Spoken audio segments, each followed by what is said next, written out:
Good evening, everyone, and welcome to a special episode of our Salem by Night Vampire the Masquerade Chronicle. My name is Will. I will be your storyteller this evening. And tonight we are gathered together with both factions of the Camarilla characters and the Anarch characters, and a special guest who we'll get to when we get to him. But last we left off with the Anarchs. Andreas and Erickson met with a certain Nosferatu that was trying to get his exit from the city as trouble was brewing in the form of one Grant Reynolds. They learned that Mickey Douglas, one of the Nosferatu in the city, has requested passage to Chicago, which is the ivory tower of the Camarilla here in the United States. And getting a favor from the sheriff, Andreas had his lost free souls, rather, acquire some passage for the Nosferatu. They also learned of the whole situation with Theo Bell and how some of the Bruja have been excommunicated from the Camarilla because of his assault on Loden, the Prince of Chicago. Harvey Green has been willing to vouch for the coterie once they bring him more proof of what Andrew Givens is up to in the city. And they also let him know about the blood petals that he was peddling at the florist shop, and about the Nosferatu tulip that witnessed Grant Reynolds killing and feeding off of Eloise Hook, who was the go-between as far as the Camarilla vampires and the Thin Bloods of the city, and though she mostly dealt with Marcus Bradley. But they also learned that Antoine Malcolm Davies is the new go-between, and they were given some time until the next Elysium, which is supposed to be on May 24th, to find and bring him information. Erickson then went on to call his sire and told her about Grant Reynolds being in town.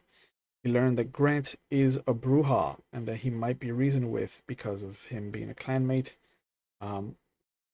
Also let it slip that Mickey is going to Chicago. And then Andreas tasked Ben to get a group together so they can move Mickey and be one step closer to getting this task done. They decided as a group to focus on getting dirt on Andrew rather than trying to find wherever Gretel has been spirited away to. And we will pick up just a few days before May 24th, as everyone now is visible to our audience. And we have our Anarch group on the bottom of the screen. Erickson, Mustang, Andreas. Our special guest tonight is Otis King, who some of you have met if you've been watching the Camarilla chapters as well. He's played by a good friend of the channel, Mr. Ike Toon. You can find him at Deviant Art. You said you still had? He's a fantastic artist, and I recommend you check him out.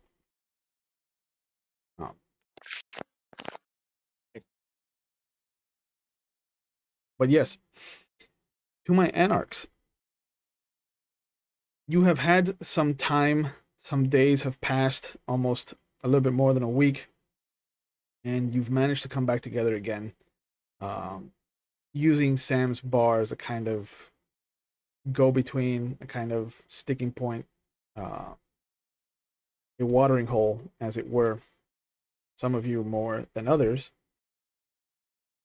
And all of the information that has kind of trickled in as far as where Andrew Givens is has pointed to two different locations and two different people. One is Chapman Corner and Paulo Antonio Marcucci, who is a Nosferatu who was removed from the city. And the other is a whisper of a rumor, as nobody has seen him in about a year. But they have claimed that he's the owner of the Red Eye Lounge in Northwest Salem, where it's called Salem Town. The bar is called the Red Eye Lounge, and the gentleman in question is Otis King. Which avenue does the group want to explore?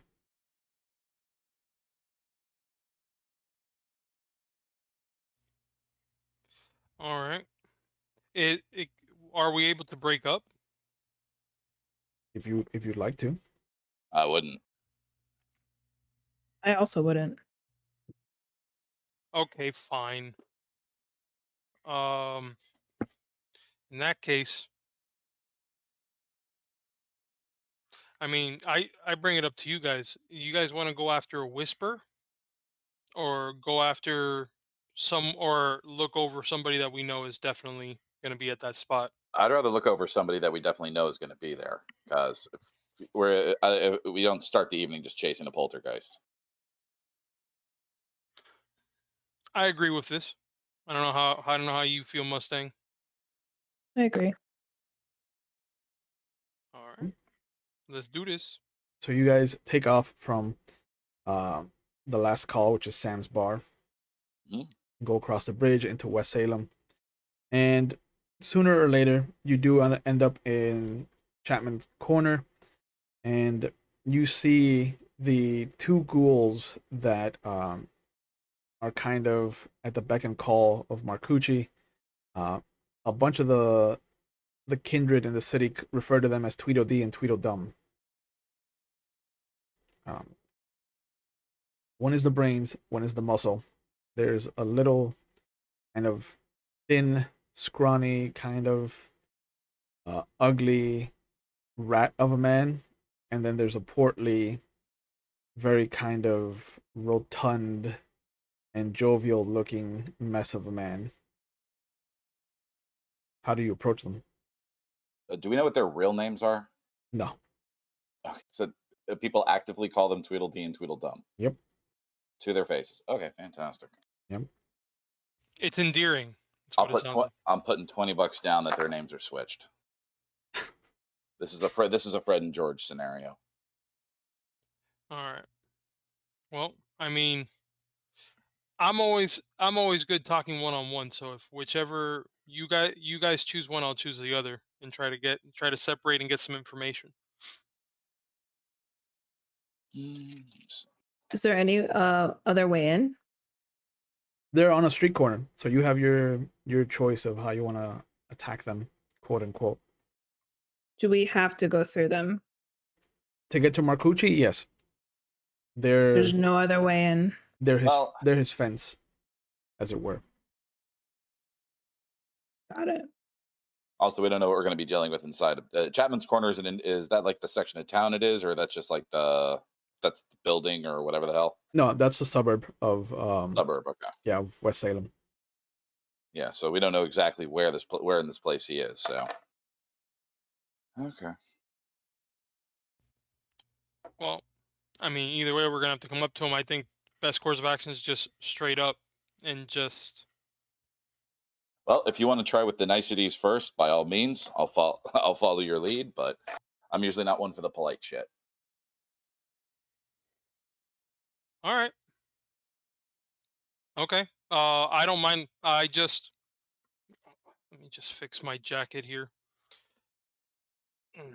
And just casually walk over to the gentleman. Yep. You Good see evening. you Yeah. see the thin one look at you as you approach and announce yourself, and he's just like, "Hey, it's the senator." Oh, this is gonna suck. State senator. You know how that goes. The fat I'm one's glad like, to "Not this state." Very true. Very true. I'm actually not here on official business. I'm actually here uh, to meet someone, to actually meet somebody that been wanting to see for a bit. Who's that?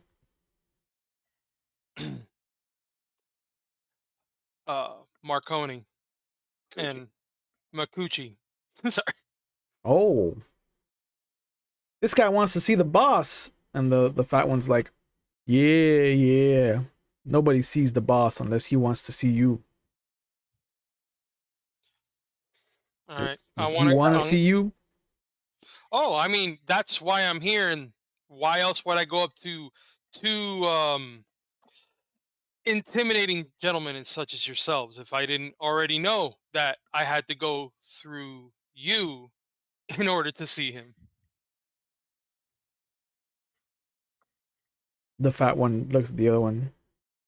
Is that a yes? And the other one's like, I don't know. What are you saying?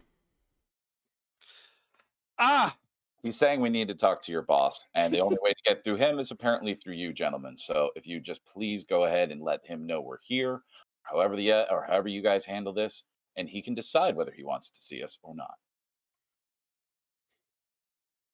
He gives the fat one a quarter, and he points at the payphone. Call someone who cares. And you see the fat one kind of meander over to the phone very, very casually. And he calls up somebody. There's an exchange. And then he's kind of acts surprised, and he hangs up the phone and he comes back over. Yeah, the boss says he does kind of want to talk to you. He's heard your Greens boys. splendid. So, if you kindly just direct us into where we may see him, so that we can begin this interaction. The thin one opens the back door of the car that they're leaning on. Come on in. We'll take you to his spot.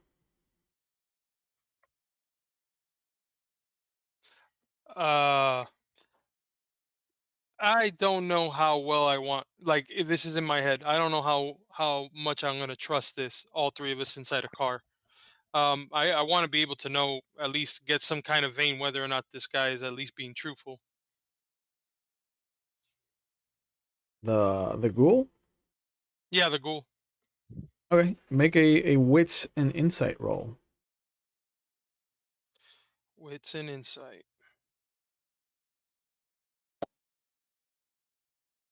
So that's 6. Mhm. And no hunger dice. I mean, everybody should be a hunger 1. Oh, that's true.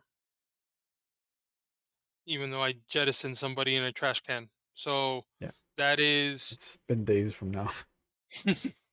Trebuchet them technically, but Yeah. 3 8s, 2 2s, and a 7. Okay, so 4 successes. He is being as honest as you can tell he is. It doesn't look like they're gonna take you anywhere in particular. It looks like they're just kind of going to take you someplace and then kind of bring you back. And in the interim, Marcucci will show up. Is what you're getting. Okay. Can we drive there? The boss likes it when we take people where we're going. He, A he, Mustang. he likes the look Hold of on. people walking away disappointed. Well, Mustang. How else are we gonna gain the trust of these two intelligent individuals in front of us? how nice is this car? What happened? How nice is this car?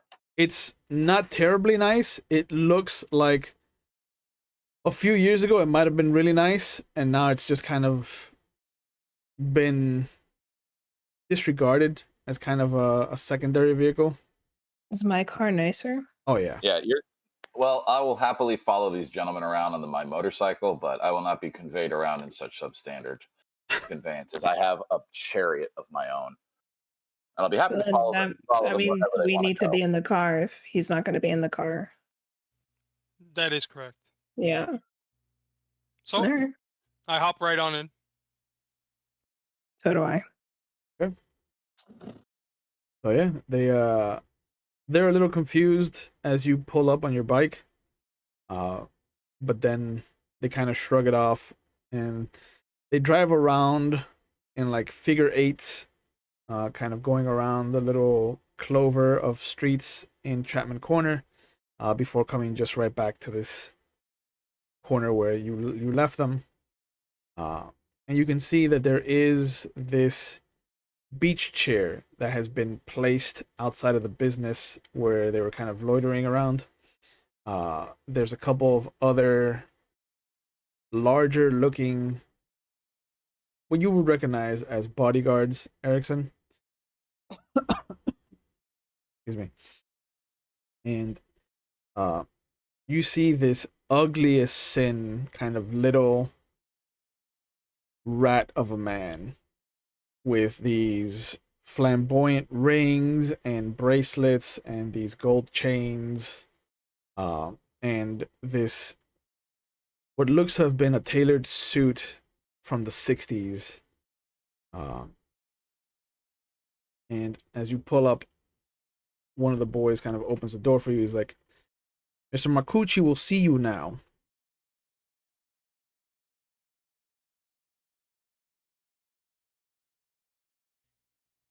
I'm obviously hopping off my bike at this point. Yep. Get out of the car.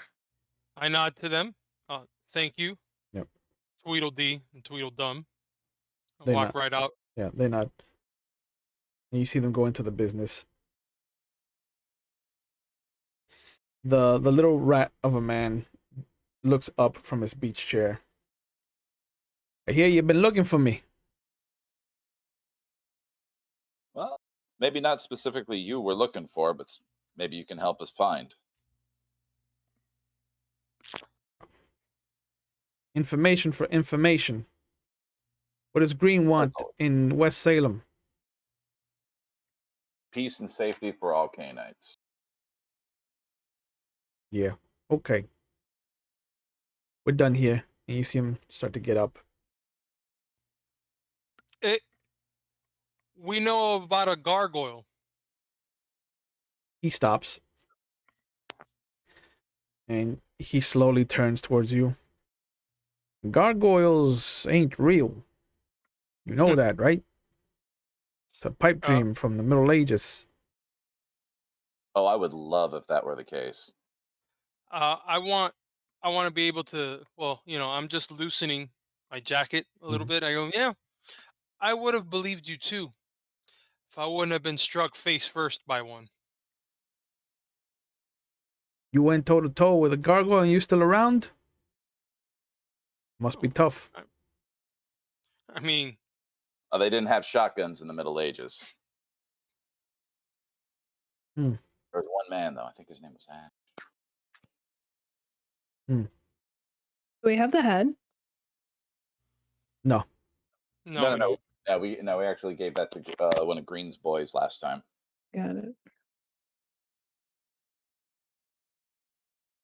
He's like, what do you know about these gargoyles? Because you could just be telling me a fairy tale. Well, mind you, I can go on and on about this, but I need to know tit for tat. I'm letting you know some information. You got to let us know some information. Of course, we can just walk away now, and you'll just keep thinking it's a fairy tale. I mean, I got no proof. I mean, you want fairy tales? I can give you fairy tales. There's a fairy tale I know really well where this blackie comes to town, thinks he can run business in my town. But you know what? He has to sleep with one eye open, and I don't. So there's your fairy tale.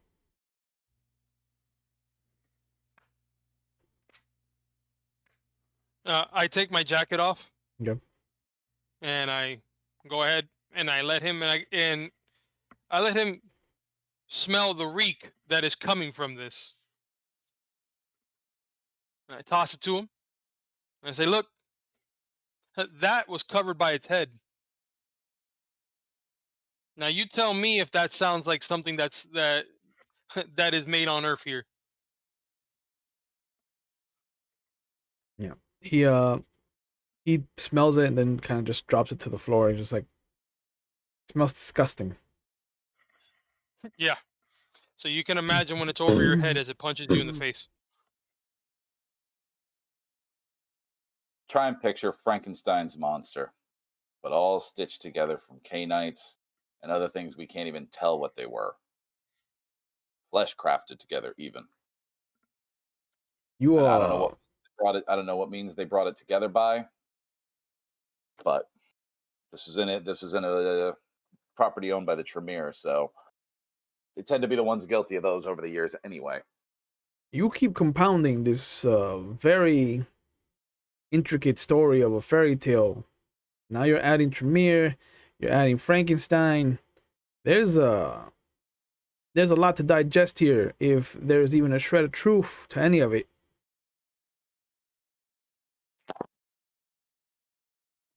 All right. You obviously know Sam from last call, Yeah. and I would take it you would take her word more than our word. Is that right? I mean, yeah, I trust her more than you three. Maybe By a all- phone. Then there's maybe a phone call you should make. She saw the head too. It was all that was left of it once we were done with it. Yeah, she saw me kick it across the room. The Tremere are up Geraldine's ace. There's no way that they would be sticking around trying to make gargoyles under her nose. Look, You all I'm know, asking is for the you. gabagools you gotta have to be doing that. Oh man, this guy's really pissing me off. Look, make a phone call. You don't even got to make him. Get Tweedle whoever the fuck over there to make that call, and then find out. And then you'll know real quick whether or not we're telling you the truth. Okay. Say I make this phone call and Sam vouches for you. What do you want with me? What do you want from me? I'm led to believe that a certain Premier named Andrew Gibbons has been sighted in the area. Maybe had some dealings in Chapman's Corner, and we're looking for him. You want Andy?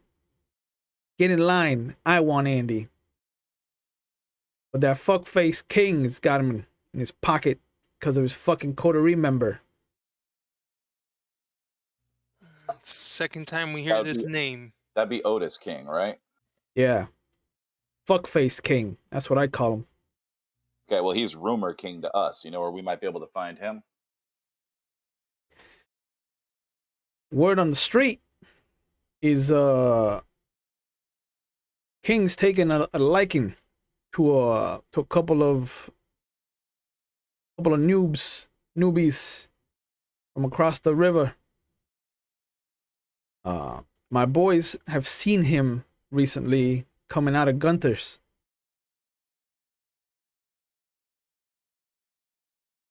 Gunther's. Yeah, What place is that?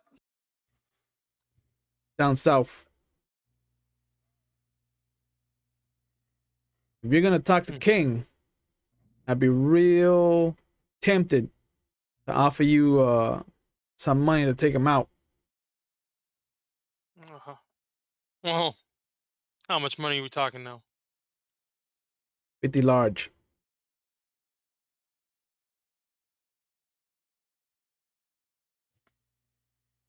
Might consider it. We'll have to get back to you. Yeah. Oh, you bring me his head, and I have the money ready to go.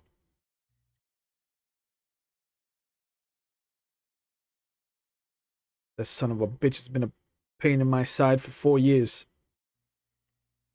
4 years. I thought he hadn't been in Salem in several. Wasn't he kicked out 2 years ago? King? Yeah, King. Nah, King's been here since fucking Geraldine took over.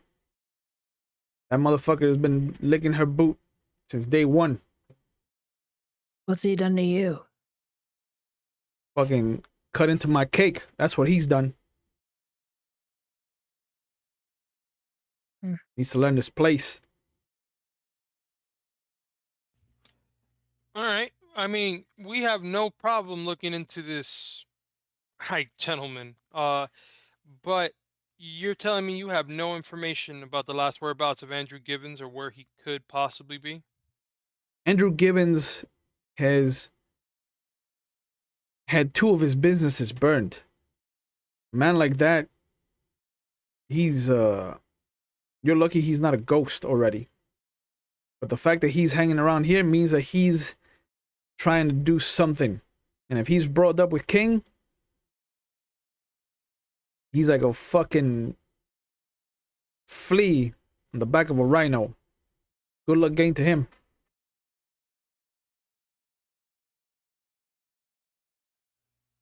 All right. When was the? So you're telling me that you have no idea where he could be, where No, you no, know? we're circling back. He's given Yeah. us enough clues. This is just the same question another way. Yeah. Okay. And he's a blood All right. mage. He could go from one mirror to another.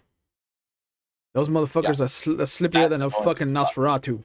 he did that. He did that to us the other day. And I should know. That's my clan. That's damn fine work. Did you teach him the mirrors? Fuck no. That's a secret from they hand down.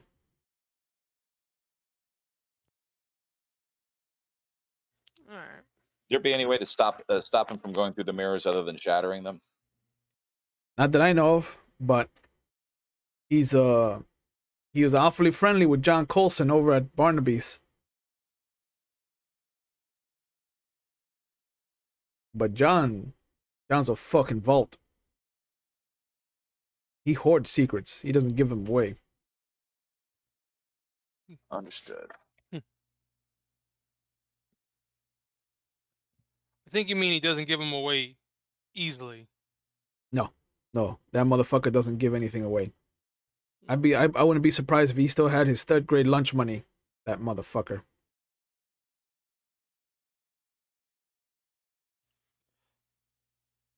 Thank you so much for your time. I start walking away from this asshole. Yeah. Hold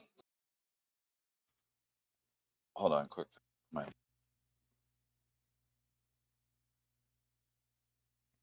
Yeah, Marcucci is not what you would call best friend material.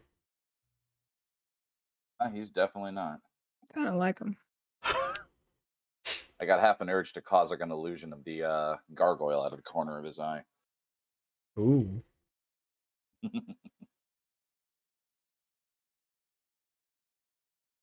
Hmm. Now, I'm already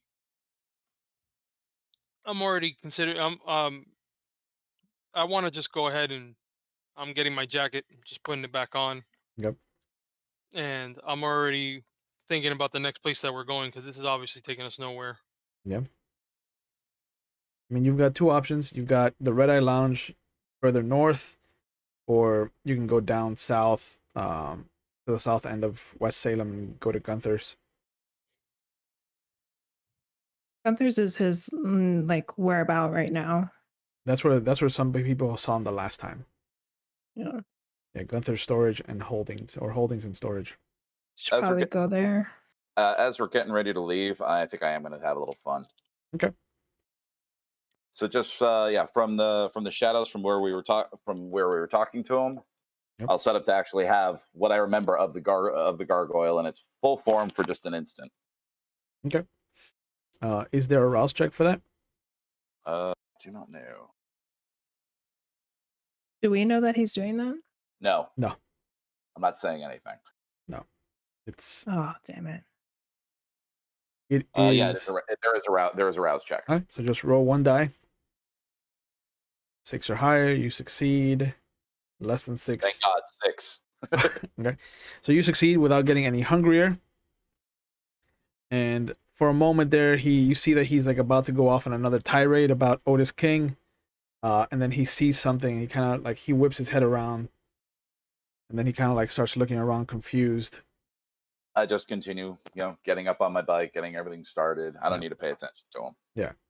He just like, you hear him, as you like start your bike there, he starts to ask his boys if they saw something. Where do you guys want to go? Well, let me see. Gunther's, right? Gunther's. Yep. Gunther's makes sense. That's where I'm going. All right. Well, like I said, we're not splitting up the party, so I'm following them. Okay.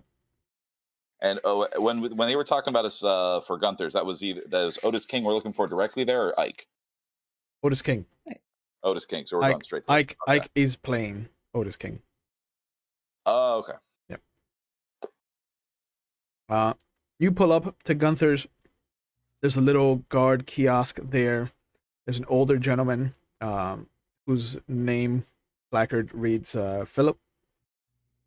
And as you pull up, kind of looks down into the car and looks back at the motorcycle. Is like, you folks need any help? What kind of place is this? Sorry. It is a storage and the holdings. It is 2 large warehouses. They have what looks to be built out of shipping containers. It looks like 2 shipping containers on top of each other, facing each other, and just these 2 long rows for each warehouse. And then there, off to the side, there's a parking lot, and opposite the parking lot, there's a 2-story building that looks like it might have been a packing plant of some kind at some point, and now looks to be the offices of the actual location. One of the lights is on the first floor. There's also a light on in the second floor. So this doesn't look like an actual commercial location that was built specifically as storage. They just happened to make this into a storage using those tanks. Yep. Yeah, it looks like they stuck an office onto a storage facility. Yeah. And it's not open to the public. Yeah, you just have to be a member. Oh, it is. Yeah, you have to be a member to own a shipping container, a storage unit. Okay, so I guess for the guard, we should probably be telling him that we're just looking to actually buy and see if we can buy one of these containers. We'd like to speak to Mr. King about purchase. Does he own it? At the very least, if he raises his eyebrows at the mention of the name Otis King, we know we're in the right place.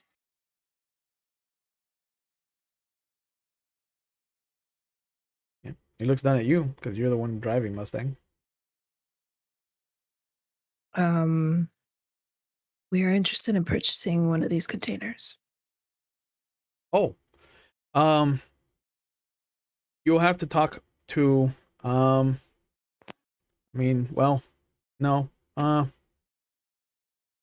yeah, pull on up, and then I'll let Gunther know you're coming through. Thank you.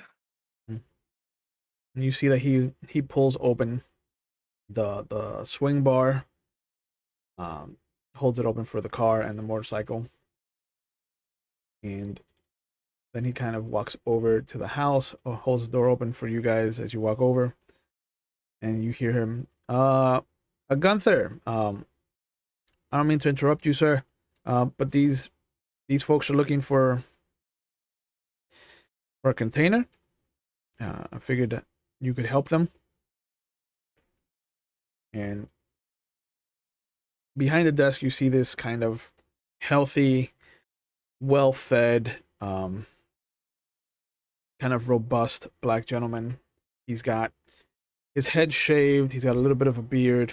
You see that he's kind of a little bit jovial. There's a mountain of paperwork on his desk, but he's still kind of like manages to crack a what you imagine is a sincere smile as you walk in. Hey, how can I help you folks? Looking for a container? Can we tell if he's a K-Knight already? I mean, you said he's healthy looking, so that usually precludes K-Knight, but yeah, if he's a K-Knight, then he's definitely using the blush of life.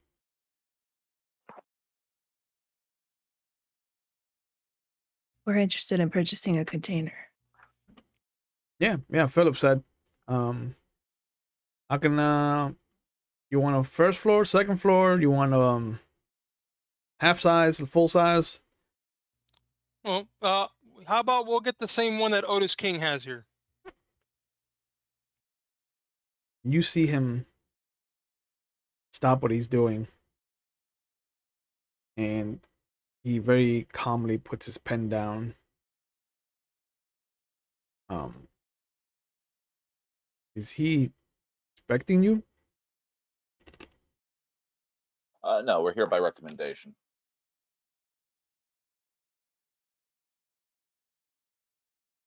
Apparently, some of your customers just have had a wonderful experience keeping their stuff locked up here, and well, they figured he'd have the top of the line for us. So He we figure we drop in and see what kind of business he has for us. he tears half a sheet of paper and slides it over to you with the pen. And he's like, if I could have your names so that I can pass these along to him, I'll see if he has the time to see you. Is he in? He is a busy man.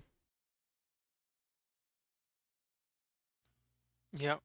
He's a busy man. And I'm starting to get a little impatient. So I'll put whatever name you want on there, but we want to go ahead and see Otis King. I mean, it would help us if you put your name on it. I don't think he's in the mood to meet Elvis Presley. Who isn't in the mood to meet Elvis Presley?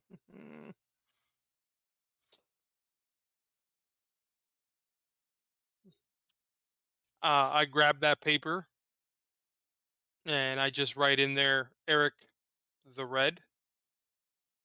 And I just slide that back to him. He looks at Andreas and Mustang. Uh, just the one name then? I'll put Yeah. I put my first name down there, Andreas. Okay. Mustang. Okay. He's like, just a moment then. And you see him kind of go out one of the doors. And then you hear the heavy footfalls of what sounds like him climbing up steps. And coming into your office around 1 o'clock in the morning, Otis, you see Gunther. His usual jovial look is washed away, and there's a bit of concern.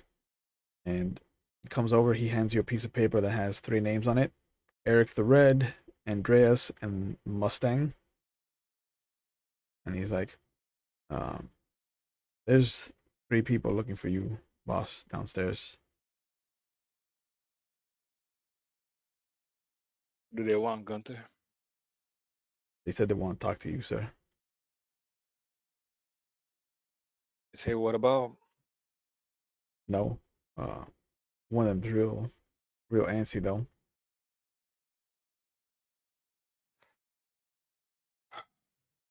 Busy man, Gunther. That's what I told them, sir. They wouldn't Wasting my time. take no for an answer.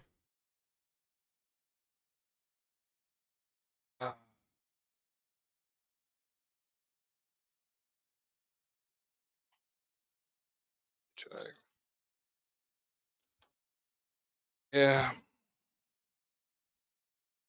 Not what they want first. I'll try. And you see him go Like I said, downstairs. my time can't be wasted.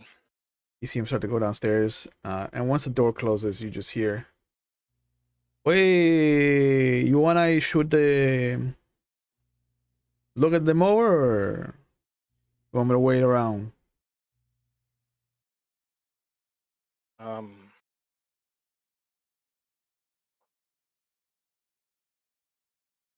Wait around. You got Probably it. nothing. You got it, Bobby. And you see Gunther come back, and he's just like, Mr. King doesn't want to have his time wasted. If you could just tell me what this is about, I could relay it to him, and he could see if it's worth his time." I want to know, based off of from what I heard, him going up and downstairs. Am I able to tell roughly what floor from that door frame, from that door it's at? Oh yeah, yeah. You can tell that it's up on the second floor, and it's maybe 12 steps from the top of the landing. I'm gonna go ahead and just use my forearm Mhm. and push them up against the side Okay. and very calmly say, "We're here to see Otis. Second floor, I believe, guys, down the hallway." Can I open the door and go upstairs? Okay. I ease Erickson off of the ghoul. Look, we may have some information for your boss, and we may have some business we may be able to conduct and something to offer him. So just let him know we're here to talk. Yeah, talk. Didn't I just go upstairs? Yeah. Yeah. I just went upstairs. Yeah. There's three doors at the top of the landing. There's one right across from the stairs, one to the left as you're coming up, and then one down at the end of the hallway that looks to be ajar. And you can hear what sounds like some Billie Holiday coming from it, From which door? I'm sorry. from the one all the way at the end of the hall. Okay, and that's the one I'm gonna go to. Okay. Peeking in through the cracked door, you can see what looks to be this very muscular, excuse me, very kind of broad-chested, broad-shouldered specimen of a black man, kind of just sitting behind a desk, working on some paperwork. Is this Otis? The room looks simple. There's a desk, two chairs, two very comfortable looking chairs in front of it, a couch to one side, a very simple bookshelf that has a very ornate and very well cared for kind of cubby hole for a record player, and you can just see the bookshelves are just filled with 45s, Cool. like LPs, not the gun. Cool. Even cooler. Yeah. Is the door like ajar? Is it open? It is about a 30-degree ajar. It's not fully open, but it is kind of cracked open. She daintily knocks. You hear a knock at your door, Otis.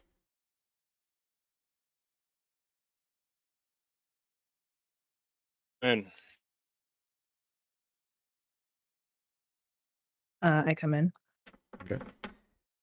You see a woman that you've never seen before walk into your office. You would like to describe yourselves to each other.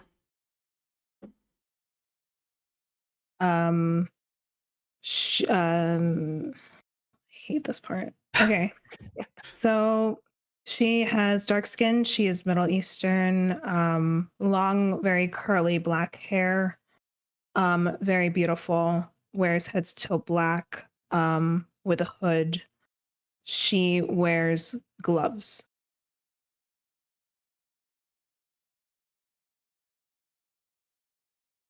so, do I owe the pleasure walking into my office without any manners? Describe Otis for them, please. What is the about 6 feet? Just truly describe broad chest, bald, um, in the finest suits, rocker watch. You can notice a Black Panther tattoo, forearm. It's a big, muscular built dude. Much. Very calm, smooth. Well, I knocked on the door. I would imagine that's pretty polite. That part, yes. The part of you coming upstairs announced He was without any permission. he was just taking a little bit of time, and me and my friends don't have that kind of time today. That's something we both have in common then, because I don't really have time and it can't be wasted. How about After 10 all, minutes? You see two more shapes come up behind her. If we could have all this just Erickson and Andreas describe their characters. Well, I want to say, uh, Erickson is about 6'2", 6'3". He is a dad bod, for the lack of a better term. He has jet black hair, except for the fact that he has salt and pepper streaks through the sides, as well as through his beard that he has all the way through. Uh, you can tell that it is meticulously upkeep of his face. And right now he is without his jacket, but you can tell that the suit that he is, the actual shirt, along with his nice little designer tie, would come with a jacket. And he has his sleeves rolled up at the moment, and he is the one that they described as being a little agitated. You also recognize him from his time on the campaign trail to become senator. State Center. Andreas is about 5'11", close to 6 feet tall.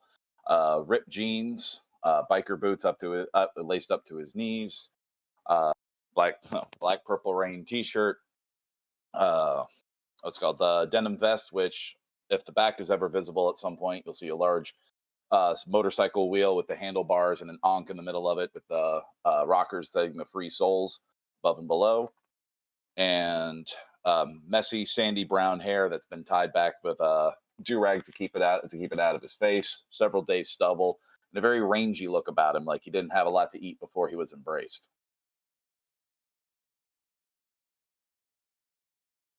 This just keeps getting interesting. All we ask is 10 minutes. You should have told me we had somebody of somewhat fame walking into my office here. And I look at over at Rickson? Erickson. You want his autograph? I actually slowed down my walking, because I was walking with a purpose, beeline to him. But as he was saying that, I actually slow down, and I take a breath that I don't need to take, and I roll down my sleeves, and just glad to see that we finally get to meet the infamous King.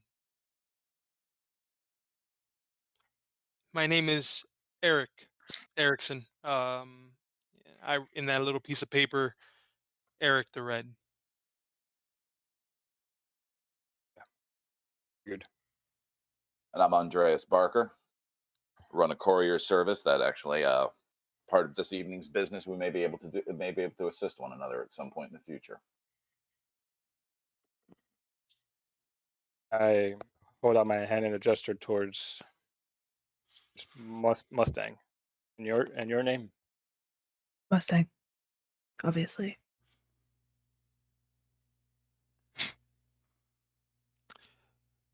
So 10 minutes. Go. We've been doing work. We've been doing work with Sheriff Green over the last few weeks, involving several canines in the area and some of the problems that we've had arise. And with some information, we hear that you may be able to help direct us to somebody we're searching for. Tremere by the name of Andrew Gibbons. He's been running into quite a bit of trouble in this city lately. Not all of it of his own making, but a good chunk of it. And we'd very much like to talk to him. Yeah, talk. Yes, talk. No, I nod. Name I haven't heard in quite some time, actually. Mr. Gibbons. Wow. Excuse me. I'm just reminiscing for some times that him and I had. So you're looking for him. You find him. Tell him Otis King sends his regards. How should we deliver that message? With kind words or final blow? You just said you wanted to talk. Well, that's what we Give prefer. my message is simple, kind gesture. Like I said, And I go way We've back. had a couple of run-ins with him and some of his enemies, so we kind of like to keep track of who we're dealing with this time. There are some gentlemen in this town that are none too pleased with him. They sent you to find him. Well, they've been looking for him for some time, and we've presented another avenue of investigations. Perhaps something a little quieter than Camarilla sweeping through a town, trying to just rip apart, looking for a wayward Tremere who's building gargoyles. And whom I ask is looking for him. Sheriff Green. Good old Sheriff Green. Always. A bit more law and order chirping. than my liking, but yes.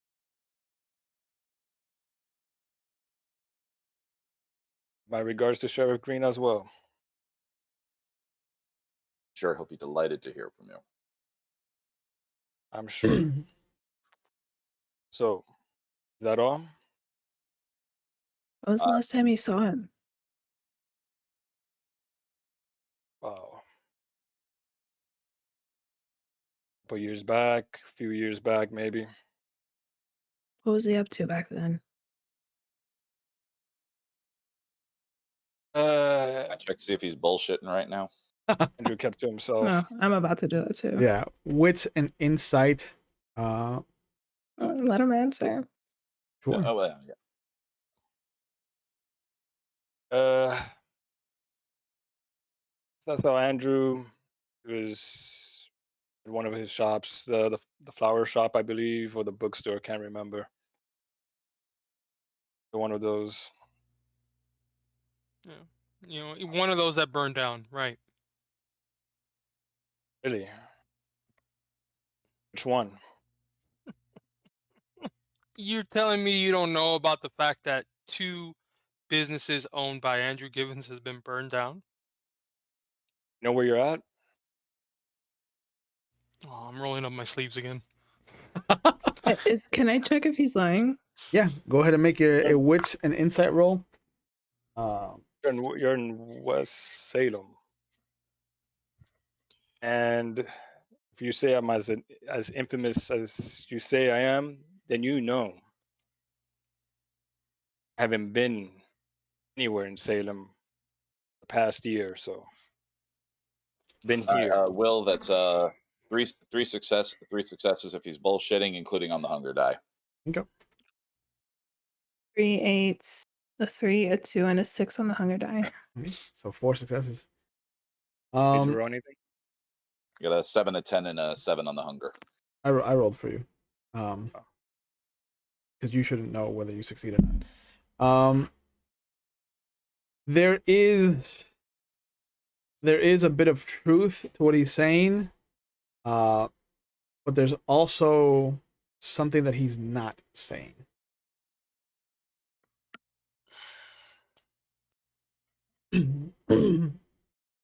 I didn't roll, so I'm not. Yeah.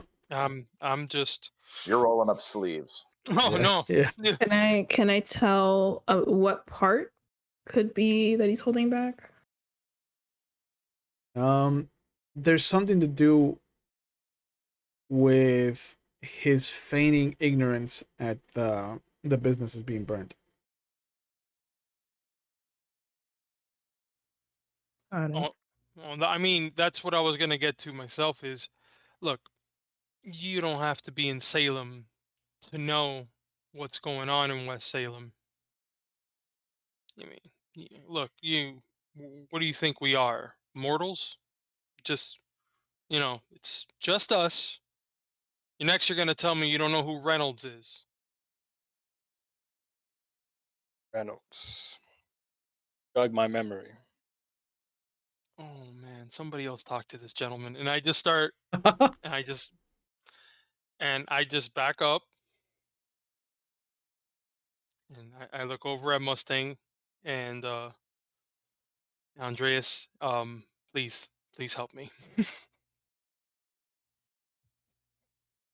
Got 5 minutes. All right. Our buddy here is bringing up Grant Reynolds, one of the local Brewha. That's who he's asking about. Look, number one, how much does one of these storage containers cost? Because I could actually use one of these in the future. But also, Gibbons may be looking for, I don't know, a way out of town in the near future. I'm sure he's got some of his own, but if he's looking to make an escape, maybe we can do a deal. We do very, very specialized courier services, including transporting people who get a little lethargic during the daylight hours. So, possible things we can offer each other in the future. It's very good, you know.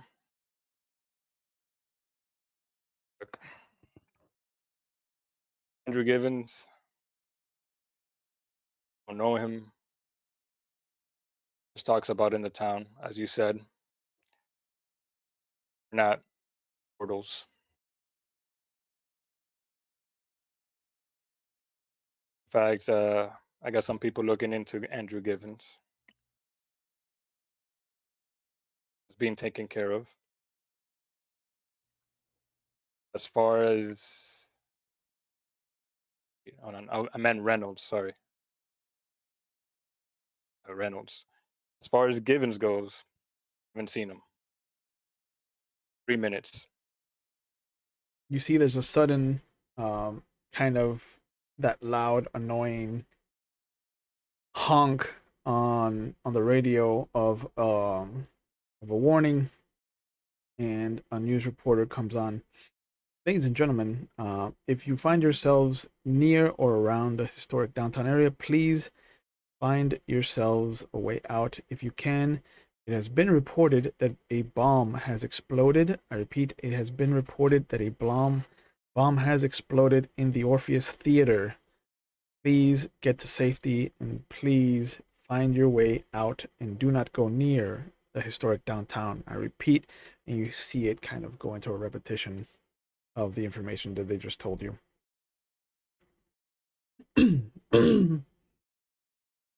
Oh, that's interesting. That's not good at all. Good. Now, out of character, was that where Elysium was? Mm-hmm. Or where we were going to be headed? Yep. Boy. Okay. Well, at least we know that. At least we know that meeting is not going to be happening there. We But also you may. wouldn't. Yeah, You we wouldn't also know may anything have about that, said. right, Otis? I've been to those meetings in years. Like I said, I've been here. The kingdom. So, you seem all right there, brother. Mr. Senator. Yeah.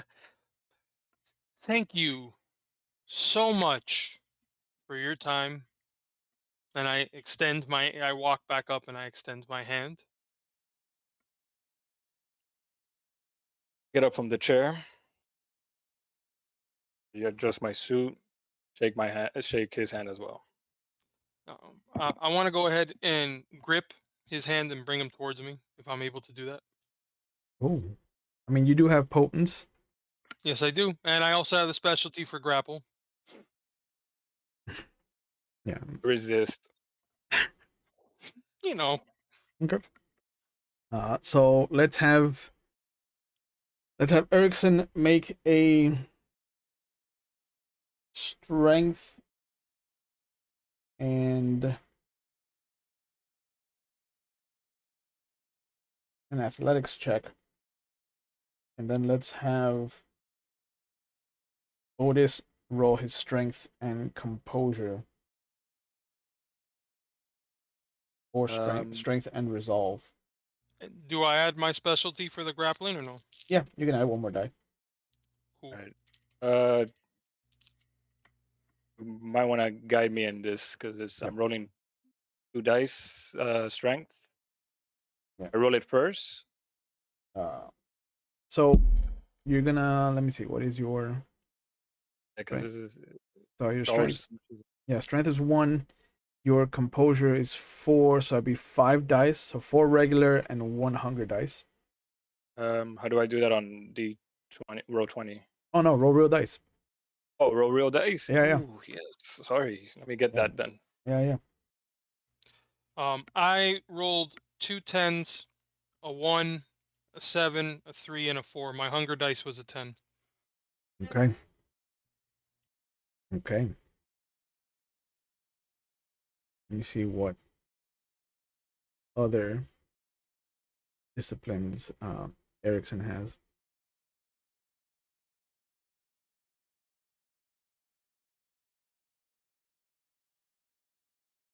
Mhm.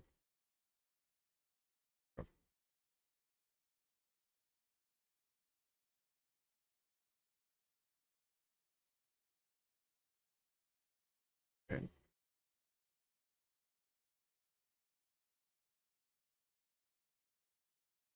Strength. Like 3.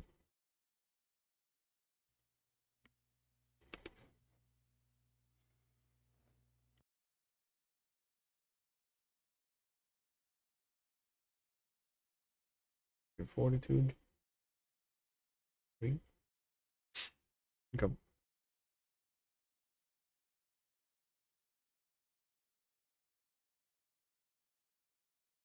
So what'd you roll? Like,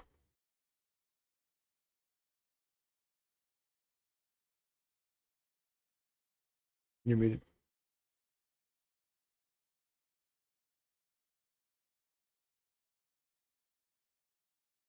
Oh. There you go. 4 successes. Sorry. 4 successes. Okay. So you feel the full weight of a potence that you haven't felt since you've gone kind of toe to toe with Manny, and he does kind of pull you more than halfway past your desk. So much so that you do take a point of superficial damage as he kind of, you can feel and you can hear the snarling of some animal that has been caged for too long in his mouth kind of come out before he talks to you.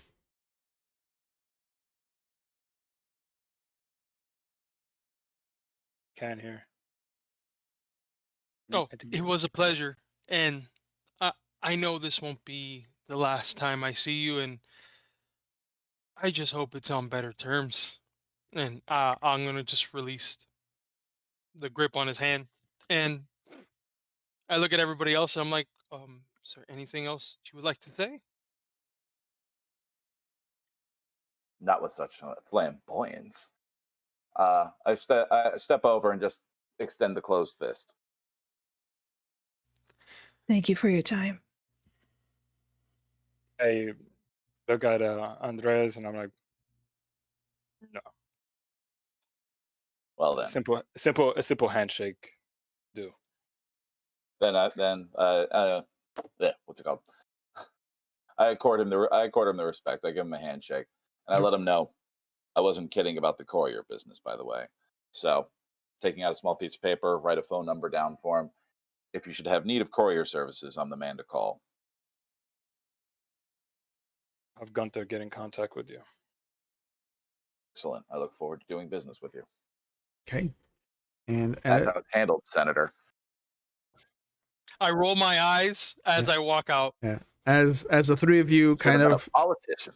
As the three of you kind of veer off into the night to try and figure out where you're going to be meeting Sheriff Green to deliver the parcels of information that you've gathered in the interim, we're going to stay in the office above Gunther's, but we're going to shift to a different night where a much different coterie is standing in front of Otis King as an angry Nosferatu has just barged back in and signed a fake name onto the document that was laid out before them, as we pick up right where we left off in the last session.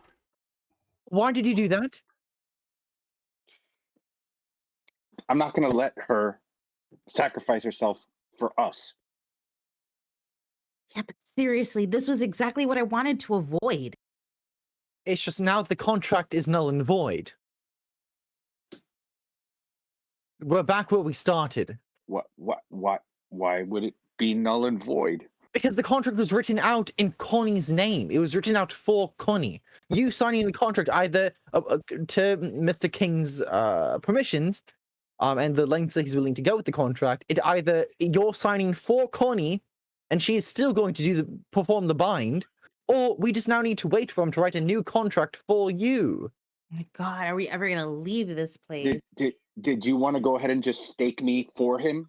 If you're gonna just say everything that's going on here. You see the door open, and you see the ugly Nosferatu from the bar walk in with a Ziploc bag of what looks to be just human organs, like small chunks of like liver and things like that. And he's just like digging a fork in, putting it to his mouth. He's just like, the guy is astute.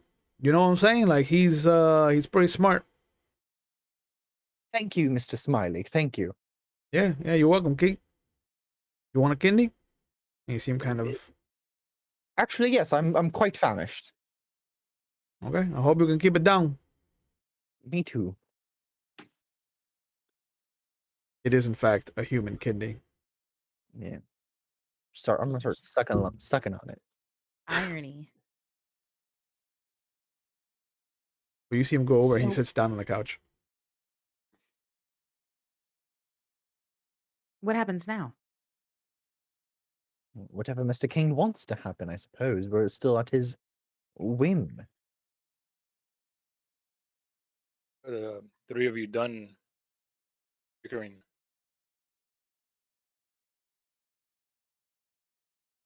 And I look at all three of them.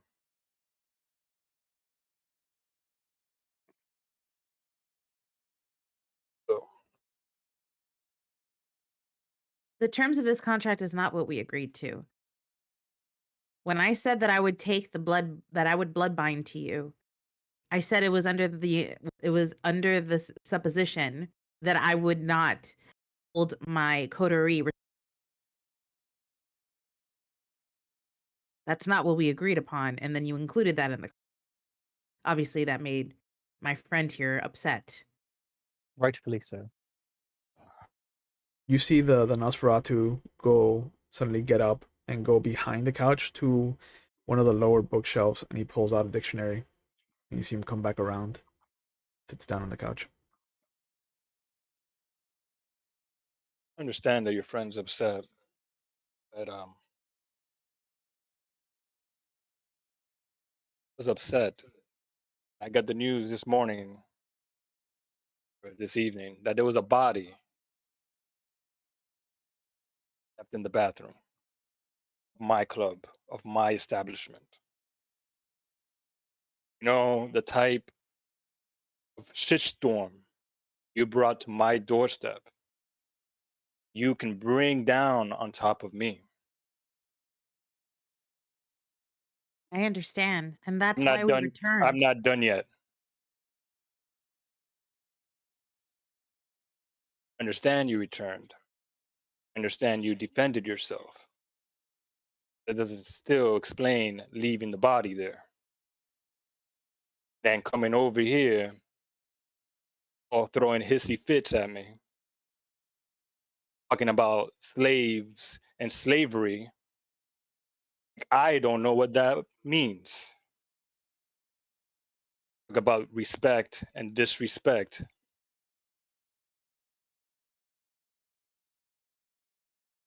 So, wanna start all over? I look at Connie and Albert. I'm like, I think that's for the best. Hello. My name's Albert Frost. I'm a ex-professor. My primary focus is in Atlantean research. Not We're starting over now. You just that far. you Not hear that, not you that. hear Smiley. Hey, did you know a supposition means an uncertain belief? That's a good use of the word. Position. Yeah, yes, Manny. I get up from the desk, go over to the record player, and I put on some Nina Simone. Okay. Go back to my desk. So we're starting over again.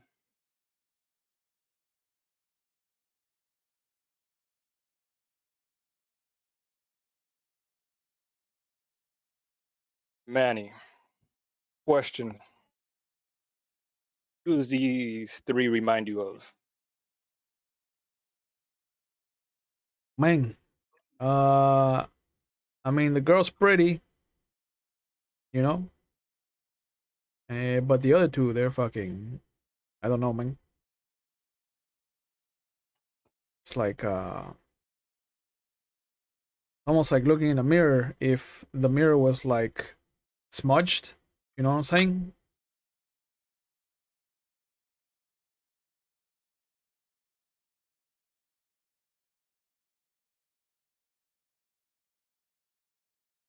Three remind me of a certain coterie I'm very familiar with.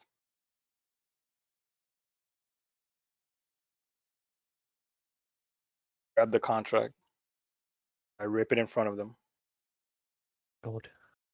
I toss it in front of them. Oh, meant what I said earlier. Have use for the three of you.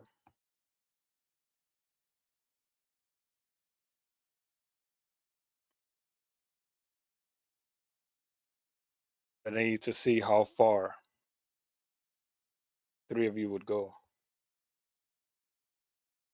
for each other. Phone rings in Not another room, and you see Manny get up and go answer it. this is not gonna work.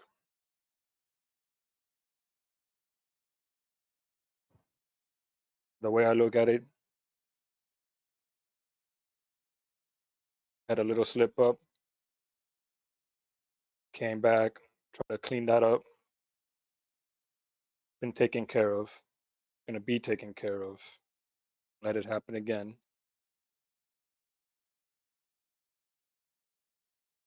I'll be in touch with the three of you. Like I said, have use for the three of you. I think it would be of interest the three of you as well. I don't tend to speak for the others, but I can tell you at least that seems fair enough to me. We meant no disrespect. As you mentioned, we did come back to try to clean up the mess. Connie's. It was a moment. It was a spur of the moment thing. But you know, we wanted to do right by the mistake. Where one goes, we all go. So I appreciate your generosity in this matter. And if I may add, I think it's been pretty clear that the mistake made tonight or last night is not one that I'm proud of. The last thing I would ever want is to put anyone in danger, and I didn't mean to do that to you. And I echo Melvin's statement. I appreciate your generosity at this time, and I know better. It will.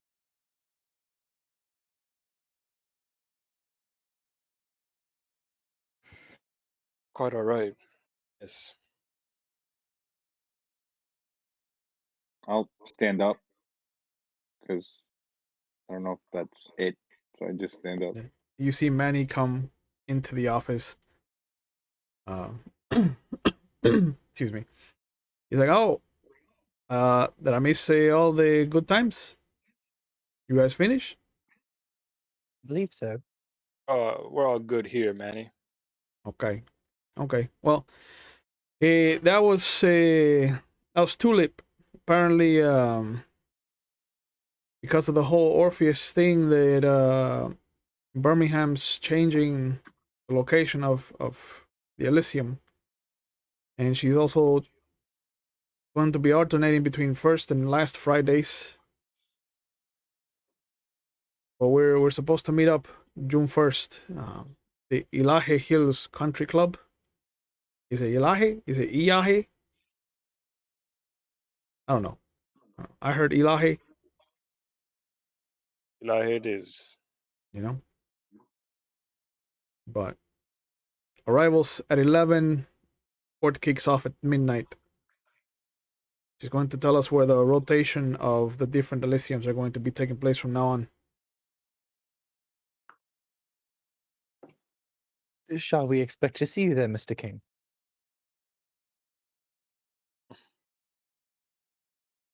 I haven't been to one of those in quite some time. New location, new you, new friends. I believe now is a better time than ever to show your face. Manny looks at her, he's like, Am I gonna get to put on the good suit? Manny needs to wear his good suit. I mean, what good suit do you have? I mean, the good suit that you got me for my birthday. So sweet. Isn't that so sweet of him? That's a really nice gift. Such a kind gift. Yeah, You can't go he's wrong a- with a good suit. he's a good guy when you get to know him. You know, you don't fuck his club up. Wait, what day is today? Like the date in the game? I believe it's like May 20 something. 29th. Oh, we missed my birthday. Mm. It was Oh, May did we? it was May 7th. Yeah. I completely Oh. forgot. Yeah. It was during Oh. the 2-week downtime. Shame. Real shame. Yeah, you make sure they get you a cake then. Mr. Frost. Well, I guess we won't take up too much more of your time, Mr. King. I get, like you said, you have, we are in your debt for the little incident. So and I mean we will be at the Elysium. So I know from our conversation earlier, you did say that you haven't been really a fan of it. And you haven't really gone. So if you go, great. If not, just reach out to us whenever. We'll save you a seat. You see Manny sit back down on the couch and he just looks over at the group and he's just like, was that Thomas Hyde there the last time that you were there? Because if he's gonna be there, I can guarantee you we're not gonna be there because fuck that guy. I don't I have no memory of a Thomas Hyde, so no. yeah, I don't remember in the last Elysium of Thomas Hyde. None either. Oh, mira, it might be safe to go. Never know. Let's not show any animosity towards Mr. Hyde. Oh, but he's like Count Richelieu, D'Artagnan. You know what I'm saying? Yeah. Manny, with all due respect, and I look over at him, and I have my hat off, like I'm holding it, like being very respectful of everybody. I'm just like, with all due respect, Manny, I think I don't know what your business was with him, but the fact that Mr. Reynolds is running roughshod in your domain might be a little more concerning. That guy's a beach. You can tell him I said that. And Reynolds, no, thank you. Well, appreciate your time again, Mr. King. And I'm glad we're able to come to an agreement in some business. I stick my hand out. Stand up, my hand out, shake it. Shake it. You're not gonna put me close to the table, are you? No. Such a strange thing to mention. Oh, Yeah, no. Respectful. Yeah. No, that was out of character. You gotta That was out of establish character. dominance, bro. Yeah, Yeah. for real. No, I would be invisible and then come up behind. That's what I do. But and I just turn around and I walk away. As you're about to leave, Manny shoots up and goes over to the door. He's just like, you want me to take them back to the club? Or you want me to get them a cab? Where the three of you heading? Well, Oh, would be nice. my van's at the club, so I'd probably like to get that back.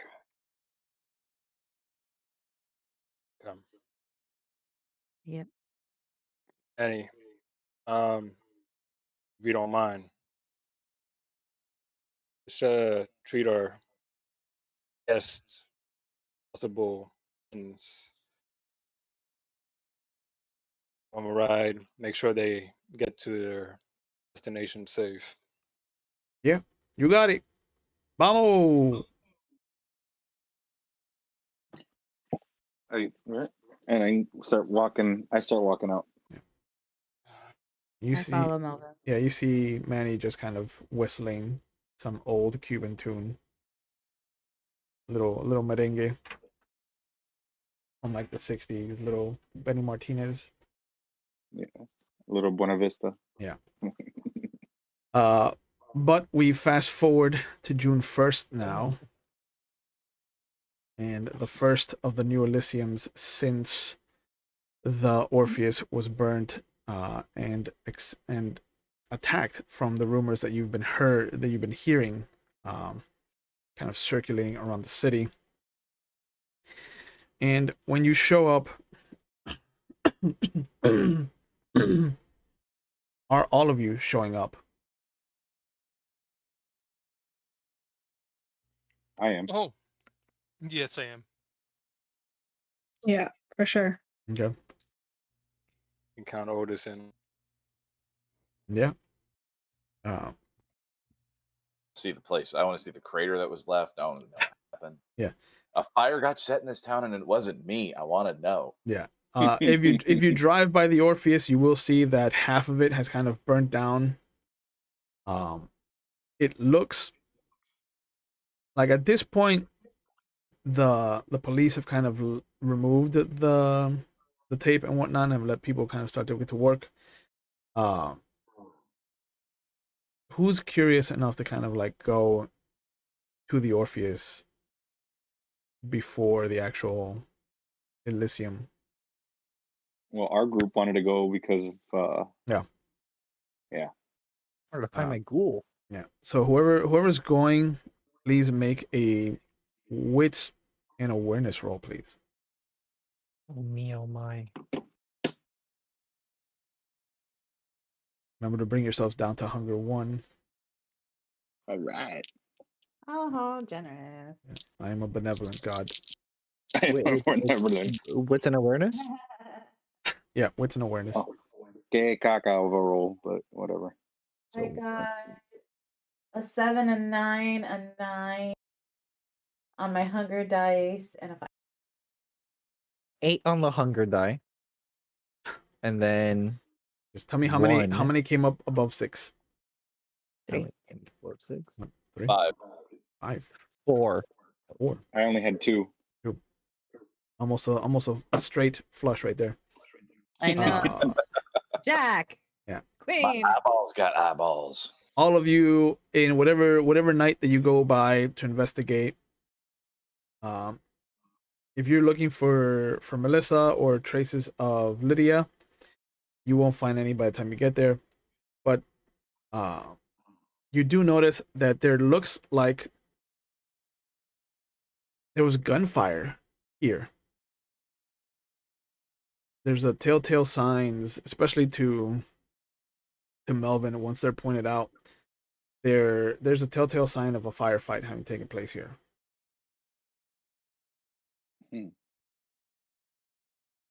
So that whole like projector malfunction, the whole kind of alert of the explosion from a few days ago, all of that's starting to like start to muddle together. Do you think this could have been First Light? Probably. They're not acting stronger.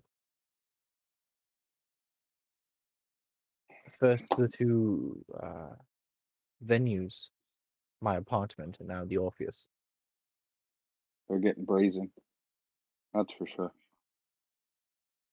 How do you even take down a vampire hunter? I pull out my M1911. You know, Really not that difficult.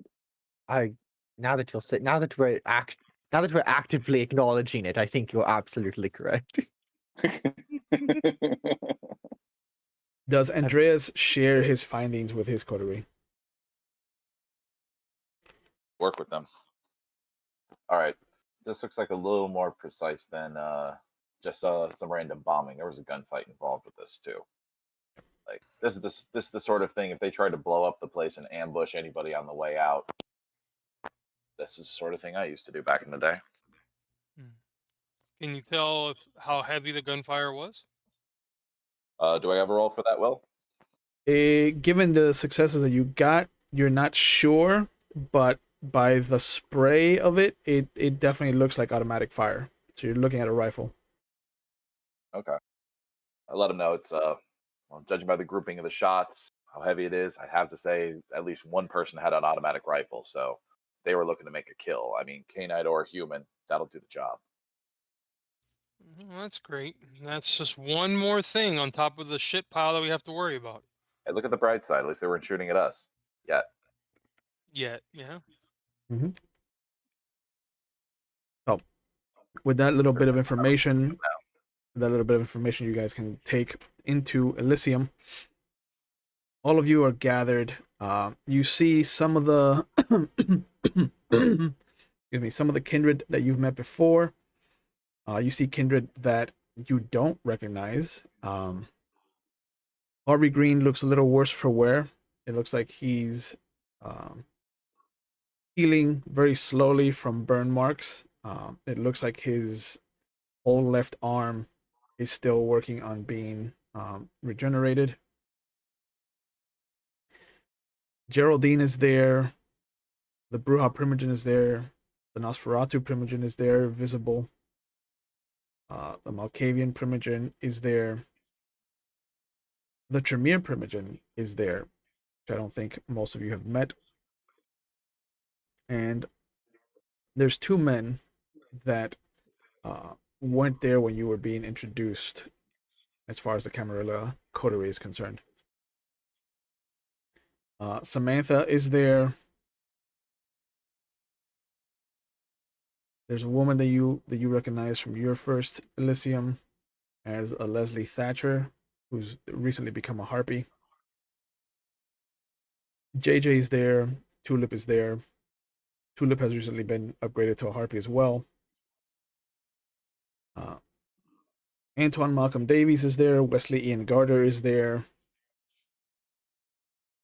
Beatrice Gravel is there. Is Miss McGinty here? Yeah, that's the Bruja Primogen. Oh. And you notice that there's a young-looking gentleman who still looks alive. So you're not sure if he's using the Blush of Life or if that's just a trick of his. But you also notice that there's 7 people that weren't there when you were introduced. The 3 from the Anarch coterie, Mustang, Andreas, and Erickson. And then you also notice that there are 4. There's Otis King and a small group of people that he is surrounded by.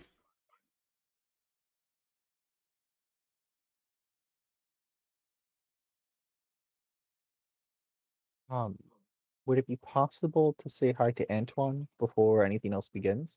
Sure. There we go. Mr. Davies, hello. Oh, Professor Frost. What a It's pleasure to just- see you again. It's so wonderful to see you, sadly under such terrible circumstances, but I was wondering, it has been so long since our last interaction, would it be possible to, as we used to, as one would say, sit down for tea in the coming week? Of course, of course. I have to prepare.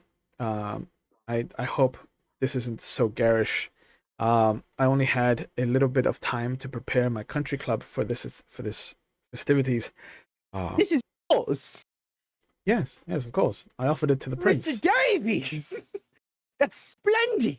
This is beautiful. I was wondering who was in charge of this residence.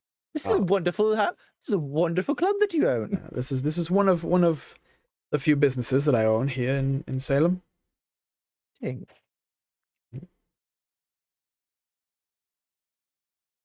But yes, I would very much enjoy sitting down with you for tea in the coming week. Of course, of course. I will of course make time for you. That's I greatly appreciate that. Would you rather it be personal, or would you mind if my two coterie members joined us? That is fine. Of course. I've been worried about you, however, as I've heard that Really? it has come to my ears that you are recently without an abode, and so I could not let someone of such standing go living in poverty. So, Do you need I access to any one of my estates? currently my very good friend Mr. Wright is taking care of me. He's also been kind enough to house the remainder of my book collection. Hmm. But I will tell you this. We can, if we can discuss it further during tea time. We can course. probably see if anything could arrive. Sure, sure. I look Wonderful. forward to it, and I look forward to meeting this Mr. Wright that has taken care of you. Wonderful. Oh my god. And I'll walk back over to my friends. I didn't know you had points in drive because that bus hit really hard right now. Yep. I did a very good thing, and we'll talk about it later. Oh god. I just look at Melvin like, should we be concerned? Yes. Yeah. Why? He's a friend. Uh-huh. Yeah. Okay. Okay. Mm-hmm. Well, we're Did we hear him have this conversation? Were we next to him? Loud as shit. I would assume they would. Make wits and awareness rolls if you would like to Because I eavesdrop. might slap him. would like to know if I heard that. Yeah. It's Albert, guys. I'm loud as fuck. Oh, okay. I thought you were gonna say it's a magic, and I was like, yeah, we could have that on playing on the radio. Well, you're lucky. I only have one success. I have one success. Yeah, you didn't catch too much of it. Just them introducing themselves, and then the haughty British tone took over, and you tuned it out. I got 4 successes. Or you heard the shit out of that conversation. When Albert comes up, and You he heard. starts- Not he only says did you that- hear when he, yeah, not only did you hear him driving the bus over you, you heard it when he reversed it. I okay. Well, when he walks up, I whisper something to Betty D, and she just pops her head up and growls at him. Oh, all right. And I go, did you want to give him an address or a drawing of the layout of my home, or did you want to give him my biography? No, I didn't want to give him that. I didn't want to. Do you want me to move out? I'll do. I thought we were becoming very close friends. Yeah. See, the thing about my haven is Albert, it hurts you that he's upset with you. Melvin. Oh, that's right. It hurts you. Melvin. That's right. Melvin, Blood bond level 2, baby. Melvin, I didn't know. If I was aware, I wouldn't have said anything about it. I'm so sorry. The havens. See, that's my personal space. I brought you guys in there. I can move to out if you protect- need me to. It's fine. I didn't say that.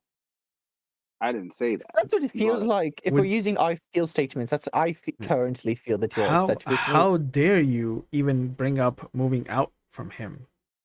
I don't like this anymore.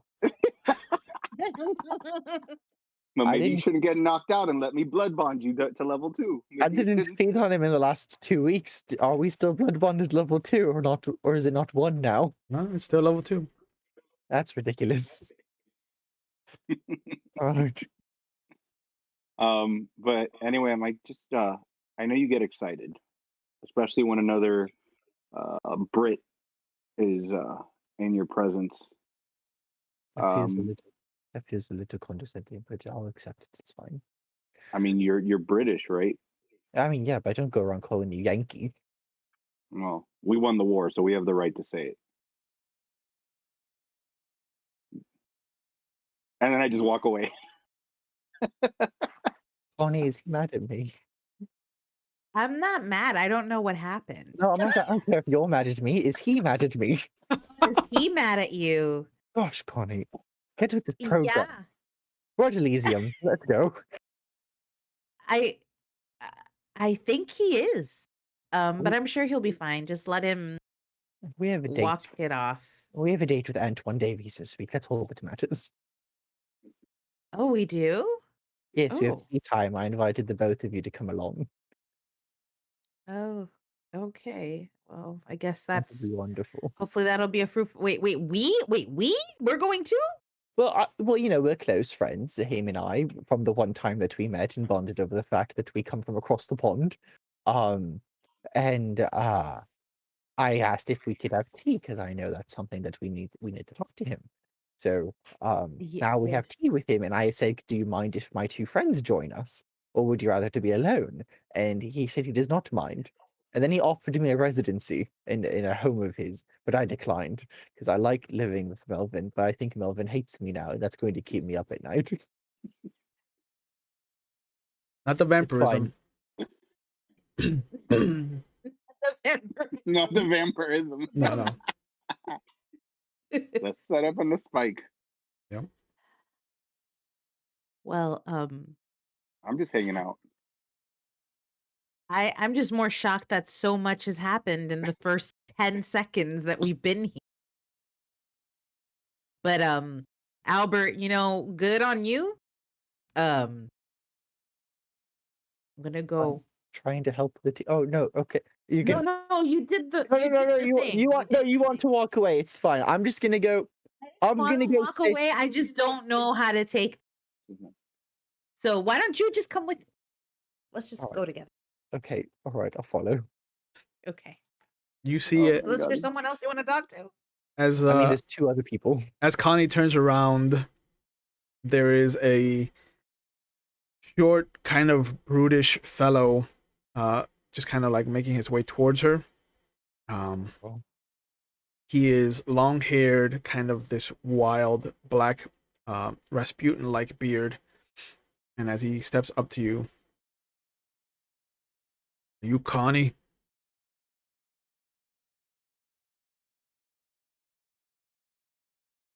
Who is asking? My name is Thomas. Thomas Shepard. You heard of me?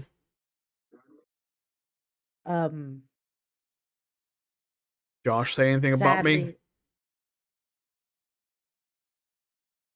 Sadly, not recently. Can I help you with something? He hands you a small piece of paper. He's like, "He told me to give this to you if anything should happen to him. I haven't heard from him in a month, so I think something's happened to him. This is yours now. Godspeed." You see him start to make his way back over to where the Primogen are. Congratulations, I suppose. All in order. I'm just gonna put this in my pocket for now. Okay. You don't want to know what it is. I know, but I can't open it here. All right. This is smart thinking. Yes. Yeah. Well, that's oddly terrifying. Walk to Melvin. Okay. I'm quiet. I'm just gonna walk to Melvin. Yep. Melvin has been approached by one of the more bat-like looking Nosferatu that he would recognize as Malcolm, the Primogen. Mm-hmm. He comes over to you. He's just like, "You you heard from Mickey?" No, sir. I found out by a third party that he was going back to Chicago. Yeah, he was trying to get help for loading from loading for this Grant Reynolds. I have it on good authority that Mickey never made it to Chicago. What are you talking about? Word's gotten back to me that someone attacked his caravan. How far did he get? That I don't know. But you see him point at the one scruffy looking, kind of scrawny character that you don't recognize from the other Elysium. Mm-hmm. But you can see the back of his kind of denim vest has free soles and the motorcycle club insignia on it. He's like, whoever did it fucked up a bunch of them in the process. So if you want answers, I recommend becoming friends with him.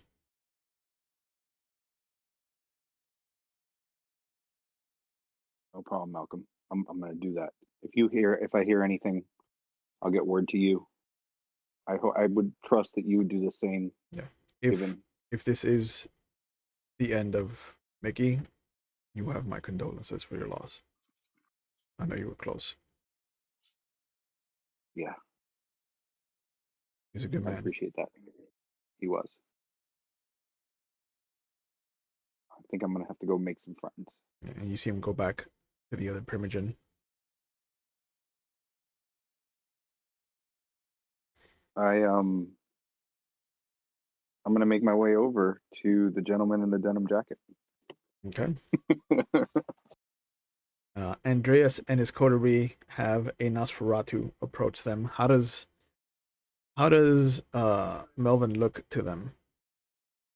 So he looks like he's stuck in the 30s in the sense that he looks the traditional kind of cop detective, trench coat, fedora. His face has some disfigurement on one side of it. It almost looks like he was beaten to a bloody pulp, and and when it healed, it just kind of left whatever was missing there on one side of my face.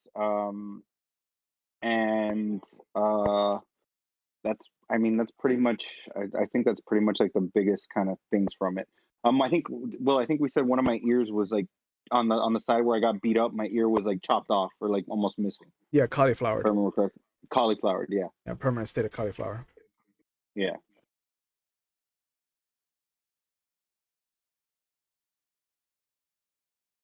So Well, noticing the 1930s outfit, Sam Spade, I presume. He's got nothing on me, my friend. Name's Melvin. I haven't seen y'all three before.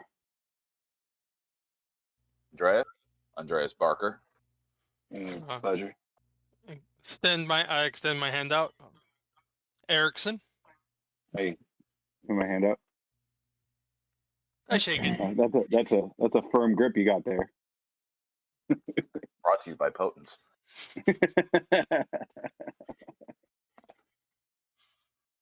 And ma'am. Mustang. I like that. Pleasure.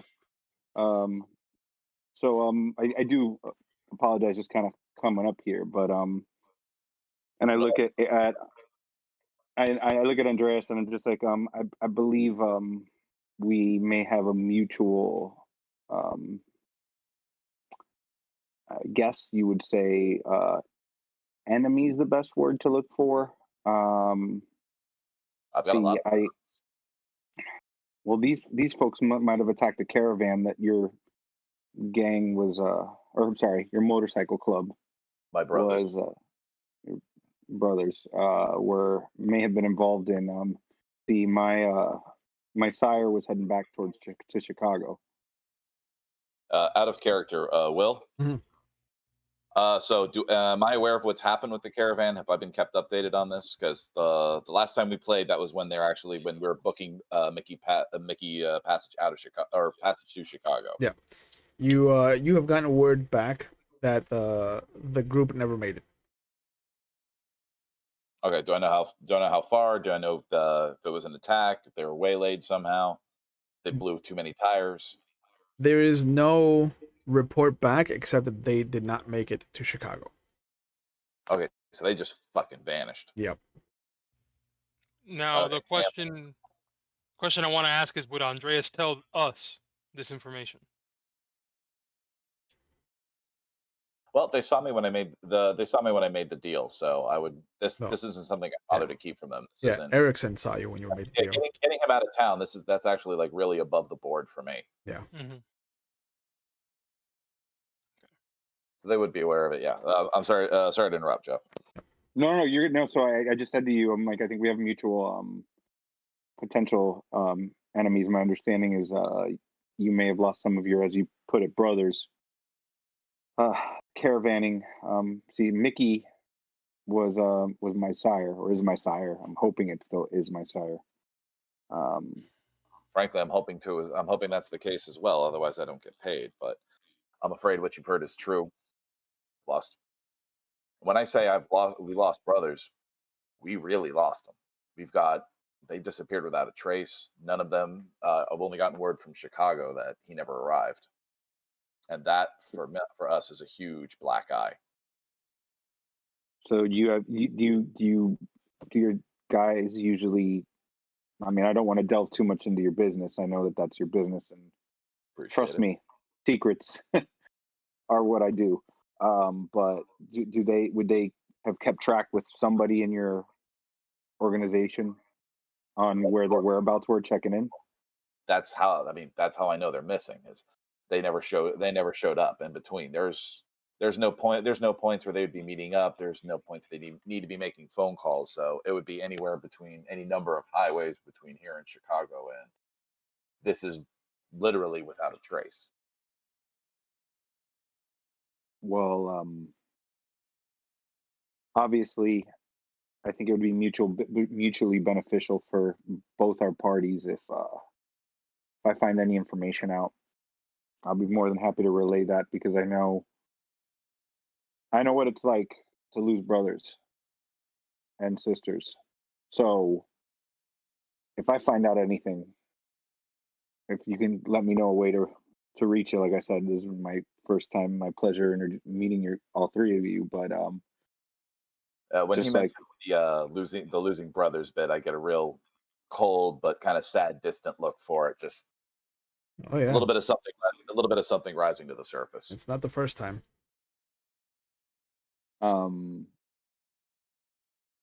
But if you find out anything, I would have, scratch my back, I scratch your back situation. Sounds like an excellent way to do business. Agreed. If there's anything you guys need, let me know. I look back to see where Connie and Albert are. Are they like far from me? No, other side of the room. Oh, I kind of like motion for them. He's calling us over. I don't think he's mad. All right. I think it's only proper that I introduce you to my coterie. So I apologize ahead of time for Albert. Albert? Okay. I'll remember that name. My name is Professor Albert Frost. I have a research focus in the study of Atlantean history. It's a pleasure to make all of your acquaintances. I am part of this team. And is that good, Connie? Is it from what we wanted? Is is that how I should really? Was the Atlantean history too much? We're still workshopping that one. It's a Hi. fruit. Okay. I'm nice to meet you. I'm Connie Eastworm. Erickson Wood. Mustang smiles when she sees Connie.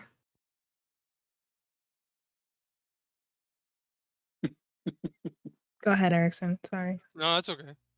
No, I kind of, I look over at Mustang and I go, all right, because you normally don't see that.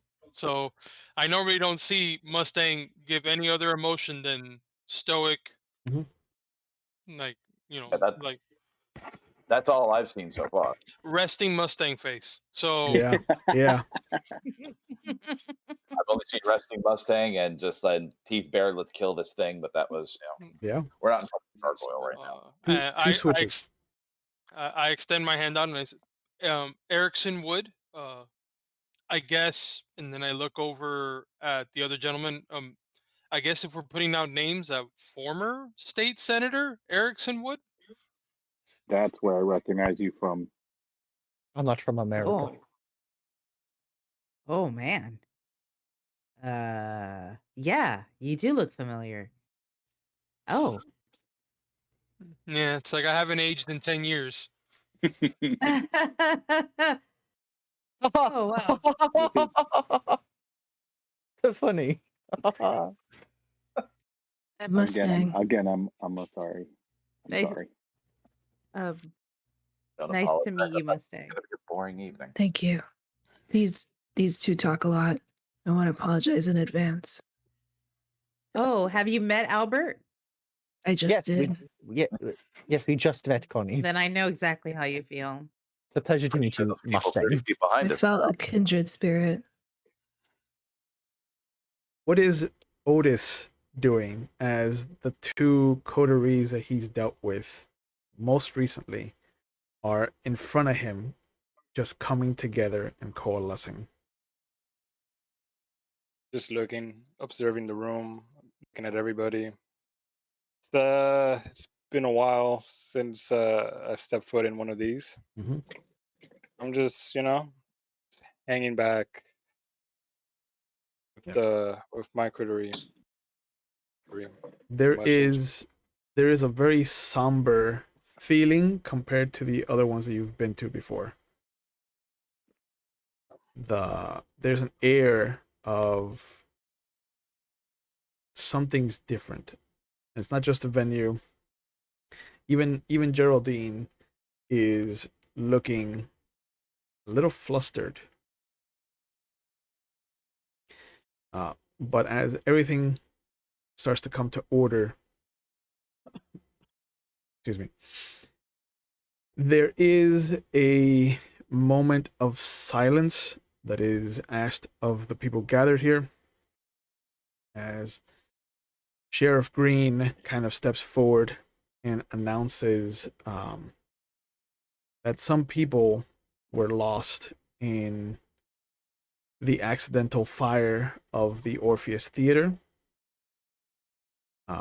Among them, right now.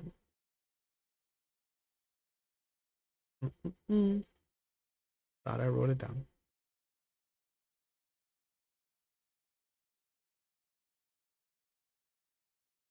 Nope. This one.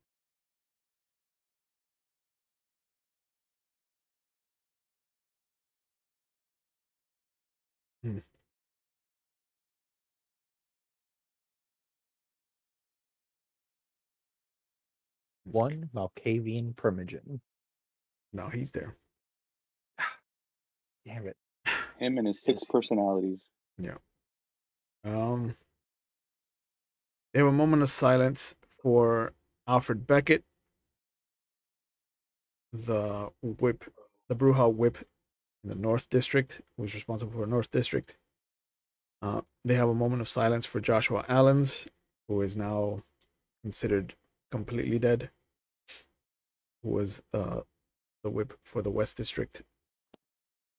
They have a moment of silence for Mikhail Vostkov, who was better known as the Red to Melvin.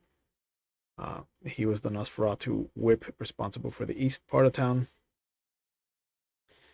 And they have a moment of silence for Alice Valence, the Ventru whip from the south part of town.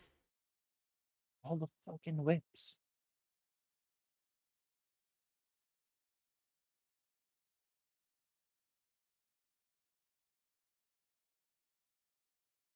You notice that Fingers a sink. woman has been introduced as Archon Hannah Smalley, direct from Chicago, and that she is here to validate the current decree that Prince Geraldine is going to make. Excuse me.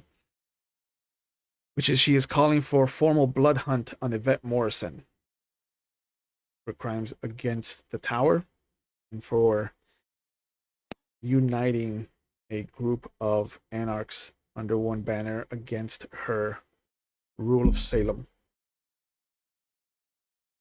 And there is a crescendo of just audible gasps and murmurs of people kind of talking to each other.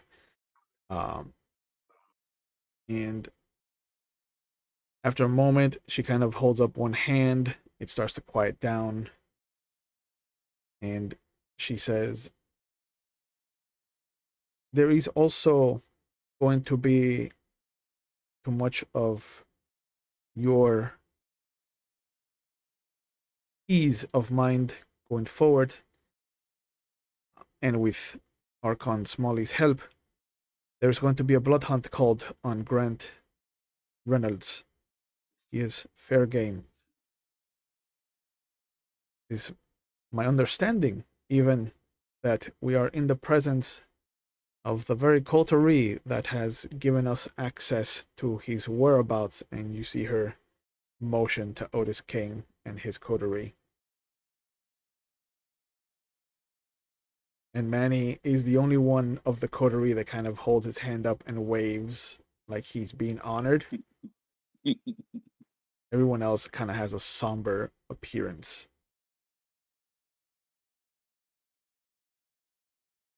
And as people kind of start to raise their voices again, there's just a very loud kind of clap, and then just the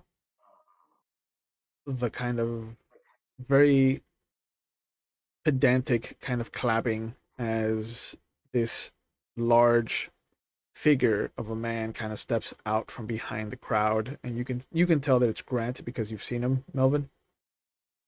And he just kind of, you hear the unnatural kind of boom in his voice as you can tell that he's kind of using his disciplines to enhance it. And he just yells out, "Yeah, good luck trying to come after me. But if you want to come find me, I've taken over Chapman Corner." And you see him drop a skull on the floor. And he's like, "You won't be needing to deal with Marcucci anymore. But just know that this Baron has teeth. I am also willing to take anyone that is sick and tired of dealing with your bullshit, Geraldine. Just know that you will have a safe place across the Willamette. But go ahead. Who's itching for some action?" And you see the few vampires that are near him start to back away.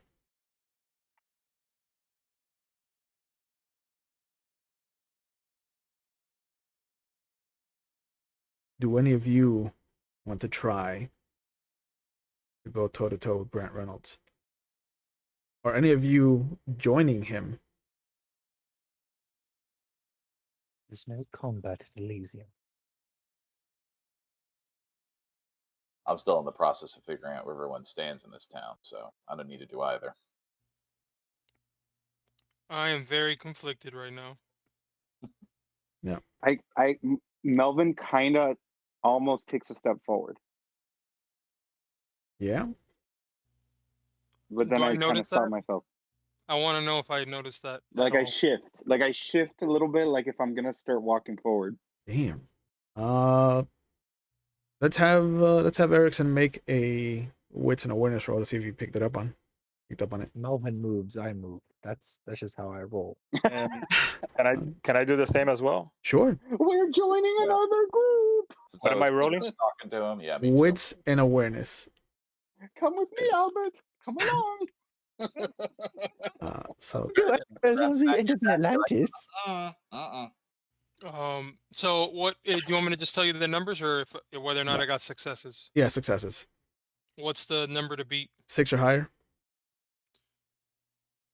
2 success. I got 4. Yeah. Yeah, you see it wasn't visible if it was just him, but the fact that him and Albert both kind of shift, it's very visible. And it's not like they're shifting away. It almost looks like they're leaning towards Grant. I wanted to look. I want to see if I can catch Melvin in the eye. If he looks around, maybe. Yeah, I caught it like a motherfucker, like 5 successes, Oh yeah. including Yeah. the hunger die. Yeah. There's Well, after I do the shift, I kind of I kind of realize what I was doing Mhm. and just kind of like look around. yeah, you see that Erickson is looking at you, probably Andreas too. Dead stare at you, and I nod my head. I give a sympathetic look and just and mouth quietly. Uh, I kind of just do a shift with my eyes, like a little bit of a nod. there's a full minute that Grant Reynolds gives to anybody that wants to side with him. And then he kind of just pedantically bows to the gathered masses, and he's just like, you know where to find me. And he starts to walk away from the area. Sheriff Green starts to step forward as he's walking away, and there's a throat clear from the dais that kind of stops him. And you see Geraldine kind of step forward.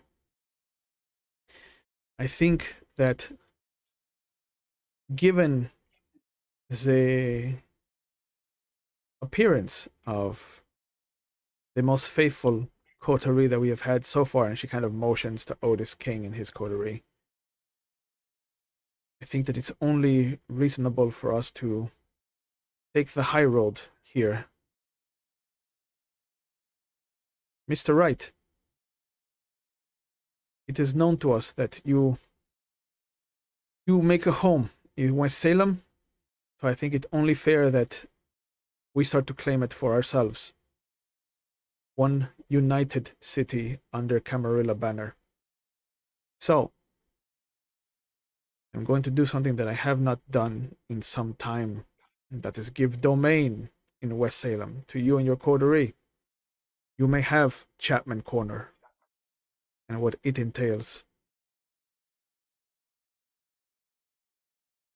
I'm kind of taken aback, and I just kind of look at Connie and Albert. What just happened? Thank you. I'm thank you. Yes. Um, Let it be known, Miss, and she corrects herself, Archon Smalley, that this is a new precedent. And as such, she kind of looks at the dais gathered there. Thomas. And you see one of the older looking kind of white men in a business suit stand up. Let us give them your diner, the home on the range, so that they may have a base of operations there. And you see him kind of look at her for a moment, and then he looks out at the gathered group, And he kind of lingers on Otis for a moment. And then he kind of turns to her. He's like, as you wish, madam. I live to serve. And if this is what you decree, then I am, of course, honor bound. And she looks over at the coterie. She's like, excellent. I will let you and your coterie handle that with Mr. Hyde. But I look forward to the same success that Otis King and his coterie has brought to West Salem from your coterie. Since it seems that you have been in each other's presence before. So I can only assume that you have taken some kind of notes, or will take some kind of notes. Yes. Yeah. I will. I live to serve. As for the rotation of Elysium, it will be 4 different locations, all of which are separated in the different districts of the city. We will be here or at the Blooming Rose Gallery in Morningside. Excuse me. Or O'Connor's Pub in Four Corners. Or in the north, we shall be meeting in the New Harvest Church in Northgate. All of these have been graciously offered by members in good standing of the society, as well as members of the Primogen Council.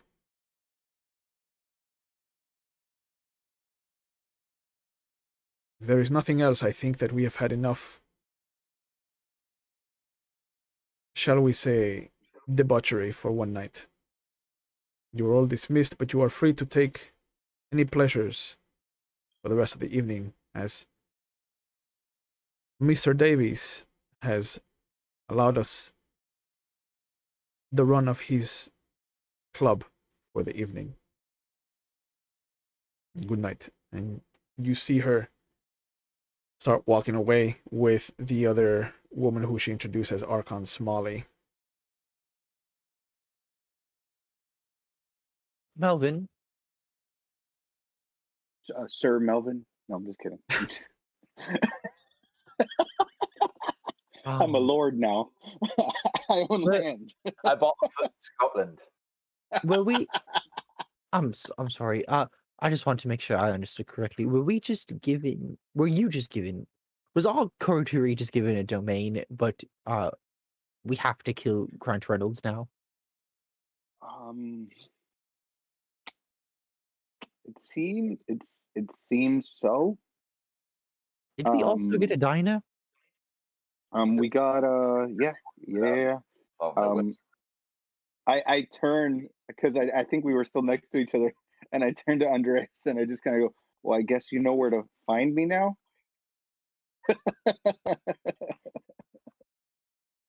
You see Dripping Sheriff Green.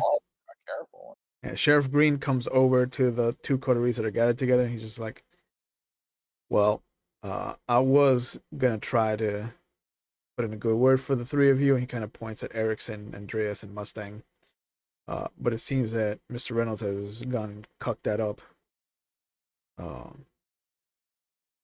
As always, next time. What have you found? Because as you can see, shit happened.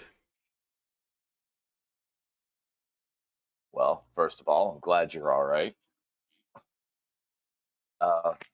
Leaning in towards Green. So was this about an accidental fire? Yeah. The You could say it was accidental. Yeah, accidental fires don't usually involve automatic rifles. All of your whips seem to be gone now. Yeah, it's a thing. This is a little intense. Yeah. The fact that I am cold right now is because I am way past livid.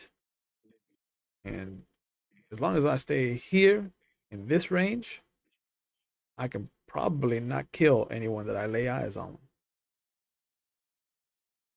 That's a good place to stay. Yep. Good. So do you have any thoughts on who may have caused this accident? I Would have it be the gentleman who just strolled off and after laying out that challenge? Reynolds does not have the wherewithal to play chess like this. This is His someone. first light. This is no. First Light doesn't even know about the Orpheus. The dragon. I note the name First Light. First time I ever heard that. Yeah. Sheriff Green, remember the map? They had the Orpheus Theater on that map. So they are aware of the First Light was aware of this. I mean, you're clumping some government agents in with a whole movement. I don't think that they're one and the same. This was Who sending the hell is message. First Light? This is sending the message. That's an ominous name for a vampire to hear. Yeah. First Light is what they're calling the Second Inquisition. Sure. That sends a chill down my dead spine. Yep. Yeah, what's All the right, so possibility? going back to what Green asked me originally, I start letting him know what we have discovered about Andrew Gibbons thus far, who he'd been able to talk to, including Otis King. Doesn't currently know where he is. And, well, despite the fact that we have been putting there's been a huge dent in his business, it's still nothing on actually finding the man himself. What were you gonna say, Brandon? I was just going to ask, do you think Hertzfeld has anything to do with it? I Yes, mean, he could. No, he's asking Green. He could, but that would mean that Ivette is much more invested in taking the city than we originally thought. On top of that, do we have any further information on the Baron that they're declaring? Ivette, I mean, she's in West Salem somewhere. That's your problem now. Was there a fair point there? Yes. I expect you to tell me about Ivette Morrison's fucking movements from now on. Doing our best. Always. Sheriff. Yeah.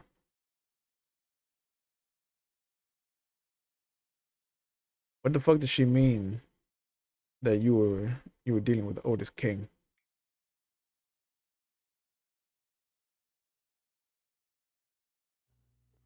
Roughly, you're talking to us, right? These two coteries here. He's talking to both of you. To both Oh. coteries. Oh. Mm? Well, we did check out the bar. Connie and myself that he I guess took ownership of. I did have an encounter with Mr. Reynolds there. I survived, but I did have an encounter with him. We were directed towards Otis King's establishment by the lovely skull over there, alas, poor Marcucci. I knew him, Harvey. He pointed us in Otis's direction. Otis wasn't particularly helpful, but failure of negotiations on occasion, wouldn't you say, Erickson? I would say he doesn't have as firm a grip as I thought. You see him point at Otis and his coterie, and he just looks at the two coteries, and he's just like, the best advice I can give you is to stay the fuck away from Otis King. He's a Ventru with a chip on his shoulder. And he's not above trying to topple one of the Primogen, as he has done a few years back. He tried, he failed, and he's been hiding out in West Salem ever since.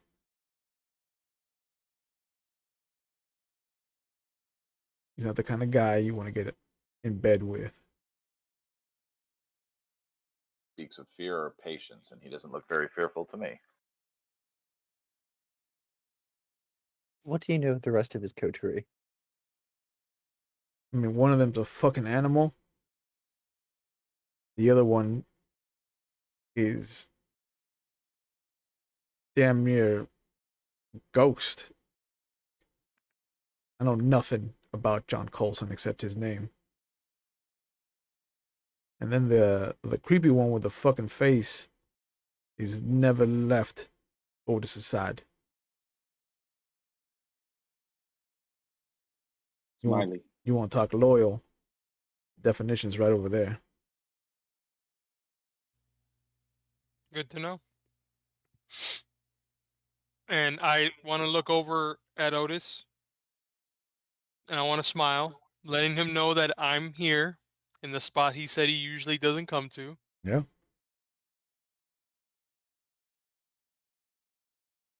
But Green kind of nods at all of you, just like, be careful. There's some shit going down in the city, and I'm not too keen on where the cards are laying out. Brandon. Could I do an Auspex check for hidden Nosferatu? What is the dice pool? Wits and discipline. So it's 4 total. 4 total? Well, let me roll it. It's gonna be 4 dice. I got it. You Oh, should. you got it. You should know how well you succeed on this or not. Okay. Telling you, Erickson, I should have taken Marcucci's money. At least I could have tried to get a down payment. We were going to have to finish the contract. You kind of blink for a moment, and as you look around, you don't see any of them. Smiley's out in the open. Melvin's out in the open. Tulip is out in the open. JJ's out in the open. You don't see Mickey. And the Imogen is on the open. Okay, so there's no one else using obfuscate in the area. No. Okay, good to know.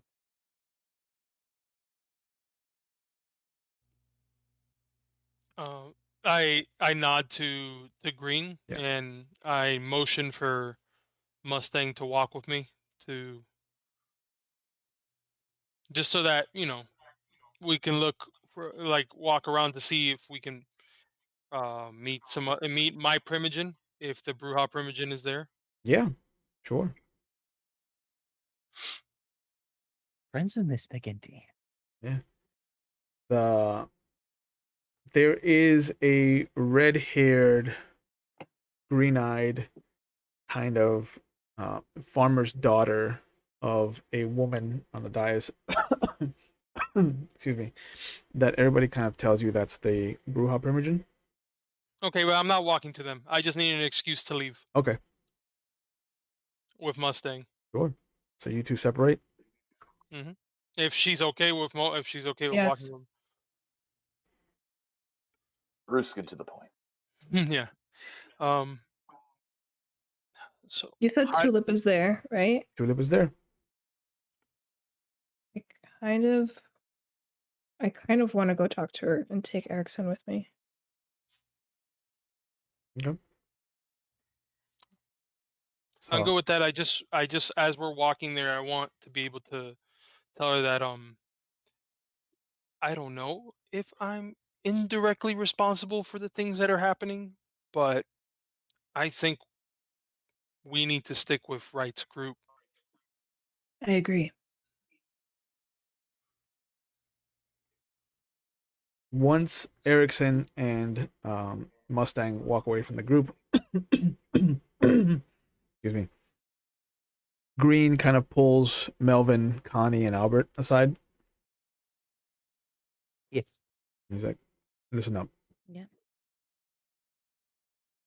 My people have narrowed down the attack on the Orpheus to it being led by a government agent.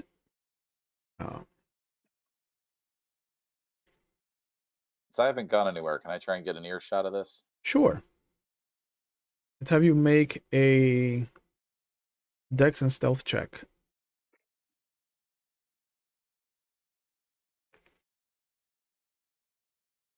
But he says, I have it on good authority that there's a government agent named Does Brian. my specialty? Does the specialty in this stealth skill help the roll? What's your specialty? Well, stealth shadowing. Oh, no, it's more shadowing Yeah. specifically. So. Yeah, so no. Sorry, just learning to read this. Government agent named Brian Weston was taking point on the attack on the Orpheus. Apparently, somebody killed his brother Hugh. I need to find out who did that. 4 successes, but a failure on the hunger die. Okay. It only matters if you don't get any successes. The botch rather. Yeah, you can definitely kind of creep over and just stand over his shoulder enough to hear the gist of the situation. But he's like, I need to find out who did this to us and why. Whether it was Ivette, whether it was one of hers. But we need to know why this government agent's brother was fucking targeted.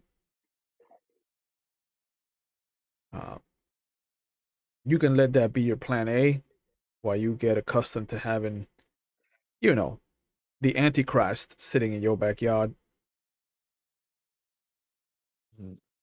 Sheriff, are Albert. we still on top of the other situations that you have asked us to cover, such as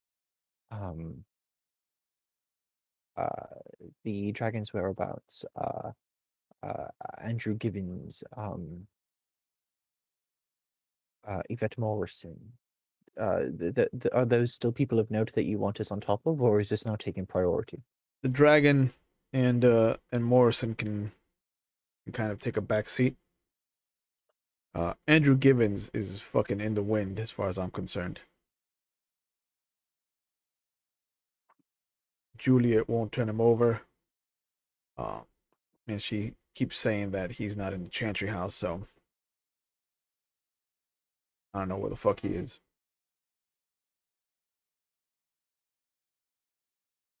Right.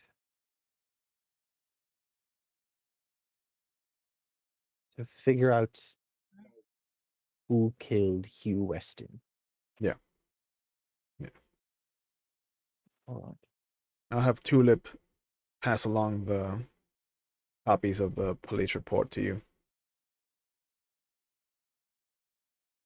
I figure Melvin can make heads or tails of it, give you something to do. You're muted. Absolutely. All right. I'm gonna go lie the fuck down and hope that this heals by tomorrow. And you see him actually leave Elysium at this point. What is Otis doing? What has he been doing? What has the coterie been doing? We've been keeping together. Yeah. Discussing amongst ourselves here and there. I've been eyeballing Thomas Reginald Hyde. Mm-hmm. He first made his appearance. Yep. Keep looking over at the 2 coteries. You see that Green completely ignored your group. Notice that too. Yep. Just observing, looking at all the players, looking at everybody. And like I said, just talking amongst ourselves. Okay. I look to see, is the Primogen still there? Only a couple of them have stuck around. Is Hyde still there? Yeah. Hyde has his eyes set on Melvin's coterie.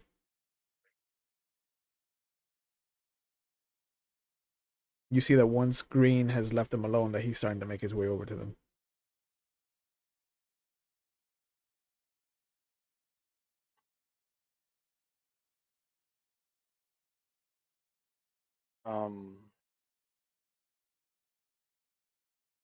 I just I keep tabs over there. Okay. They within listening distance, or You would have to move over. Do you want to be subtle about it, or do you want to be overt? who else is close by to them? Andreas, I can be subtle about it. And I don't want to get too close either. I just want to get within earshot, not too much. yeah. You can see that Andreas is nearby. Andreas, It looks like Erickson and Mustang have separated from him. I go up to Andreas. Yep.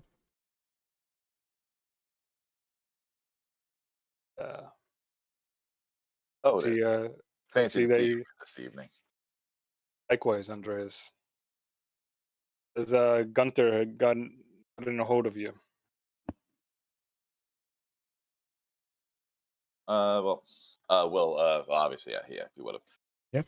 Yeah, he's actually been discussing a few contracts with some of my men about some things you needed moved here and there. Shouldn't be a problem. You're doing business with you, Andreas. It's always nice to make contacts in this town. I'm still fairly new here, so good money to make, good acquaintances to have, despite what Green seems to think of you. Yeah, Green and I, we go way, way back. Well, that was the look of true love if I've ever seen it. A lot of love there between the two of us. None lost either, it seems. Squabbles here and there, but they don't last. You know how it goes. True. It's interesting. You said you haven't been to Elysium in the longest time, and yet here I find you at the very next one. True occasion. Him, his leader got burnt. Yeah, that seems to be the word they're using for it. Lives were lost. Yeah, very specific lives. You notice none of their whips are left alive. Yep. Some sort of government agent might have been killed. I don't even know. Reminds me, it's all too familiar. Well, I'll tell you, the theater reminded me of Europe, but not these days. Takes me back to 1980. Oh, what happened then?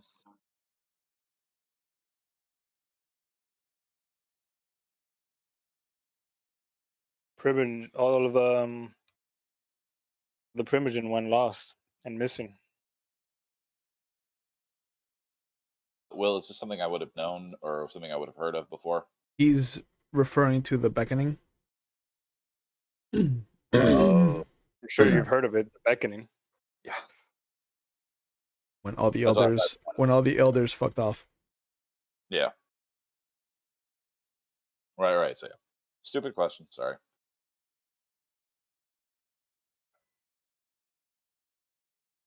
Yeah, but in 1980, I mean, that vanishing was mysterious. These people are fucking dead. But the shift to power is going to make things real interesting here for the next few months. These always are interesting in Salem. Can speak from experience. They're always changing. At least we won't be bored here. What brought you out this? Well, what do you think about that group getting access to Chapman's Corner as their own personal territory here? West Salem, no less. Um, don't know much about them, but I can honestly say that be better neighbors, and We'll mo- definitely be better neighbors than Marcucci. It's no skin off my back now, considering his current condition. But you know, he offered us $50,000 to off you. he would do something like that. Well, damn shame. At least you don't have to worry about him now. I have one less thing to worry about. Like I said, better neighbors now. Here's I can't say that I have any joy for the task they've been given. I think with all of their law enforcement either crippled or dead right now, I think they're just trying to make a very, very. I think they're just trying to hit Grant Reynolds with a fucking sledgehammer and hope to God he stays down. And what's the story with him? He's got like half a boogeyman around here.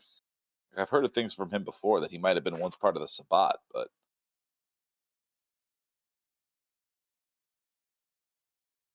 I don't know, a motherfucker like that.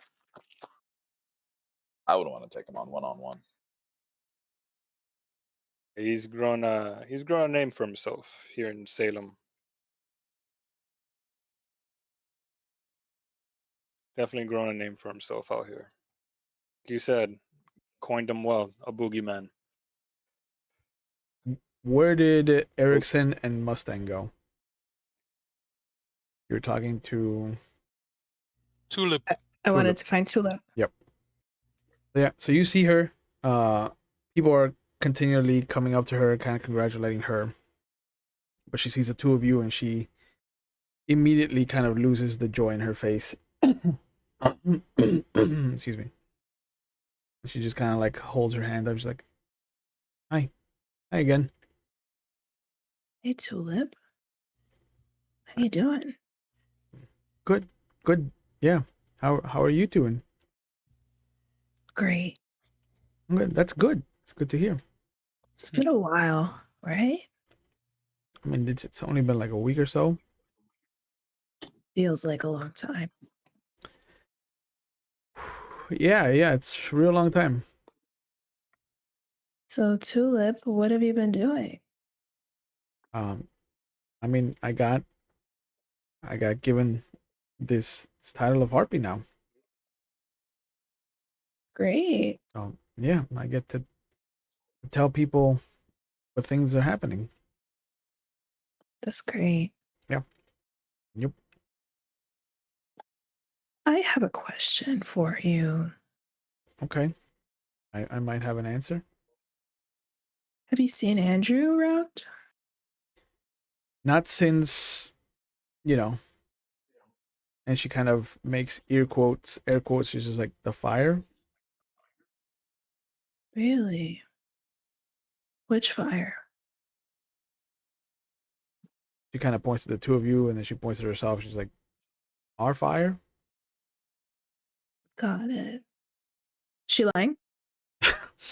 Make a insight and wits and insight. Mhm. Mhm. This is the first time I meet her while I'm awake. Yeah, Five. yeah. But she does recognize you from your unconscious corpse. Hold on. Holding. Four and five. Plus blood, or blood is part of it? Blood is part of it. Good. So how many is 4, it? 7, 7, and 3. 7 is the blood. Yeah, so 2 successes. And she's hiding something. Can I tell what she's hiding from me? It feels like she's definitely seen him since. Okay. You sure you haven't seen Andrew? Yeah, everybody's looking for him. I don't believe you. Um, I mean, I can see why. I mean, I was hiding in his office, but um, you know, I don't know where he is. I don't believe that you haven't seen someone you're bound to. Yeah, yeah, I can fight it. I'm not like Sure, a sure, slave. sure. I don't believe that. I can quit when I want. How do I manipulate her into telling me? What do you want to try to do with her? Like, you just want to try to? I don't want to do anything physical to her. Okay. I just want to coerce her into letting me know what's happening.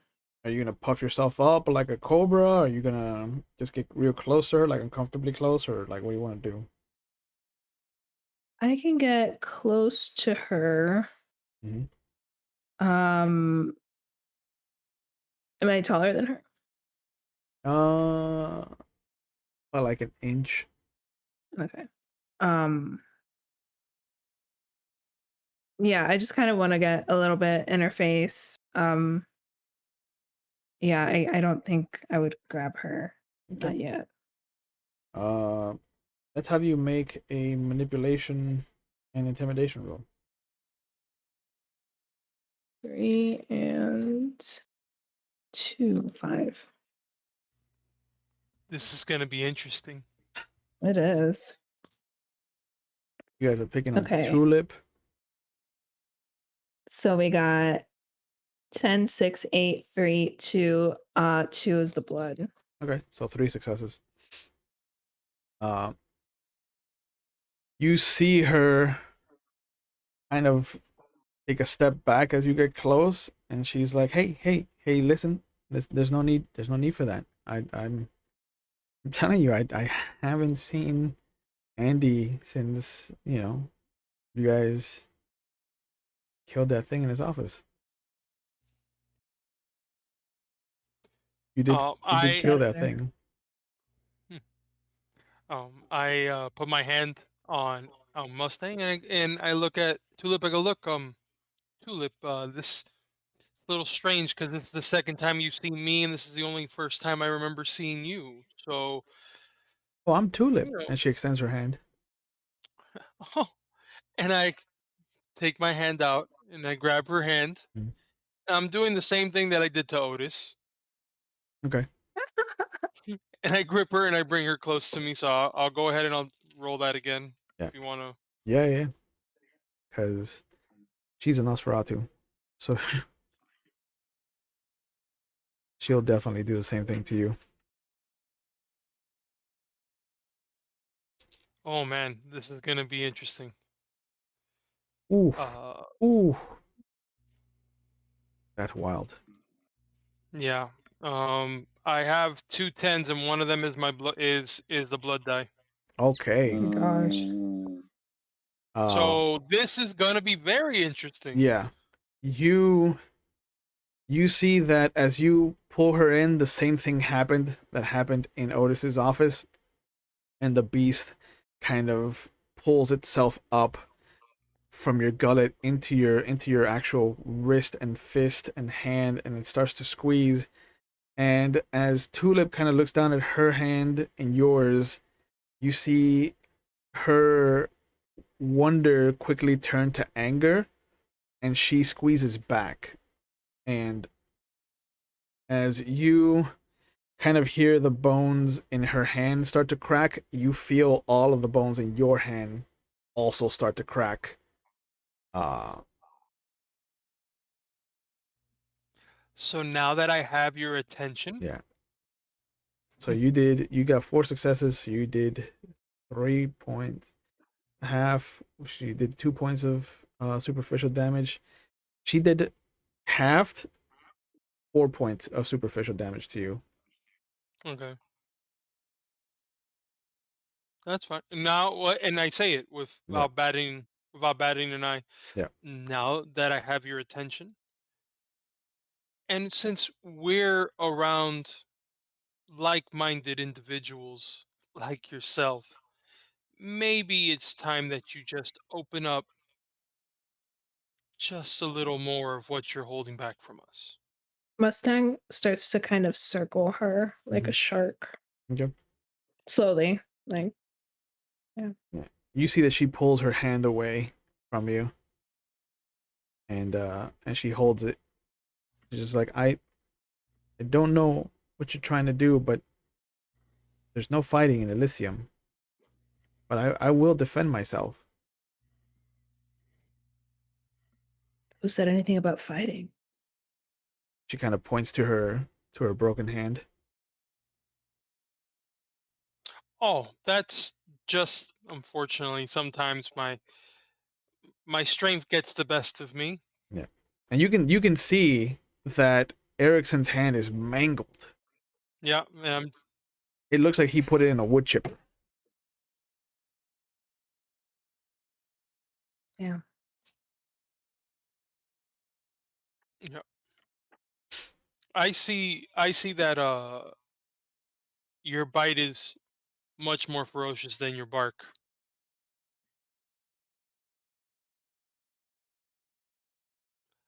I'm just saying, considering how we have we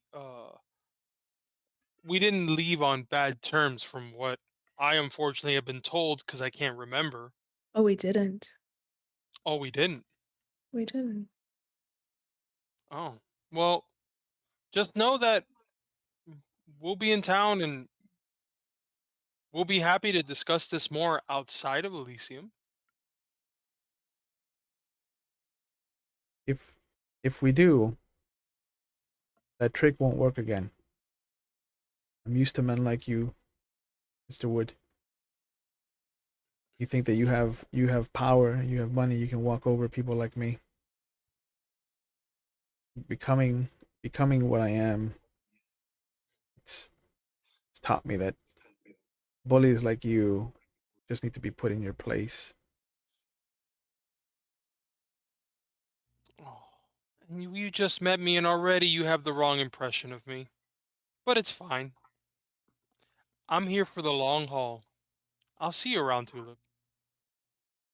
Mustang feels what she just said. Yeah. Like her eyes are opened a little bit. Yeah.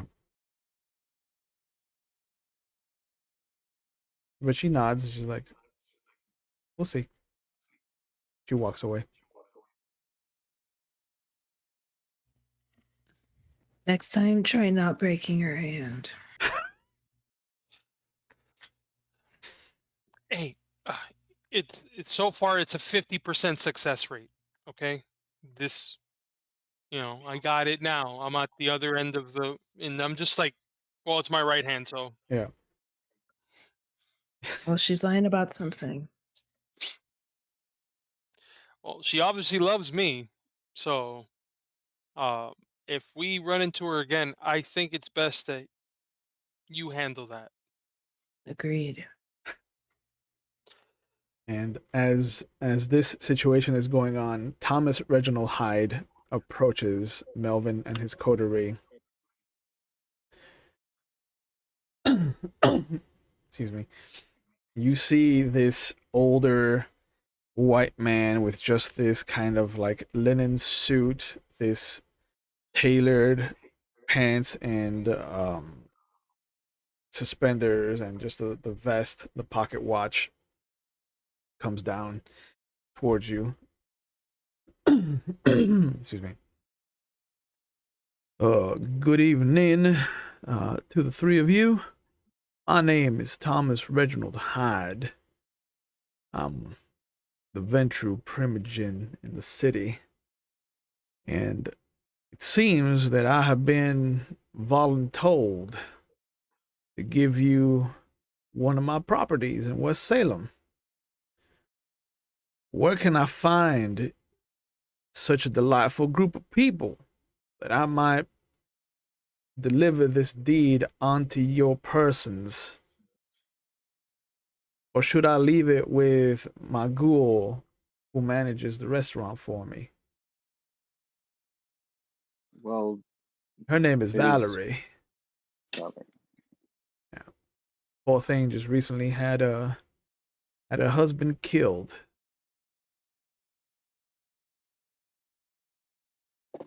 That's unfortunate. Sad state of affairs when the city is no longer safe. That is the case. I appreciate and I understand you were voluntold to do this. I would say that leaving the deed with Valerie would probably be ideal, and we can swing by and pick it up at a later time.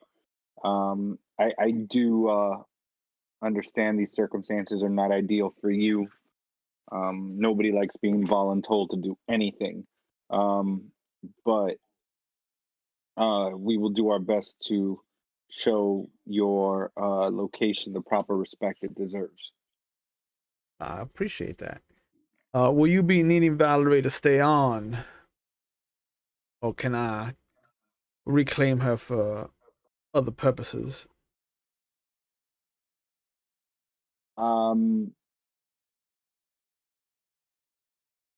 I would say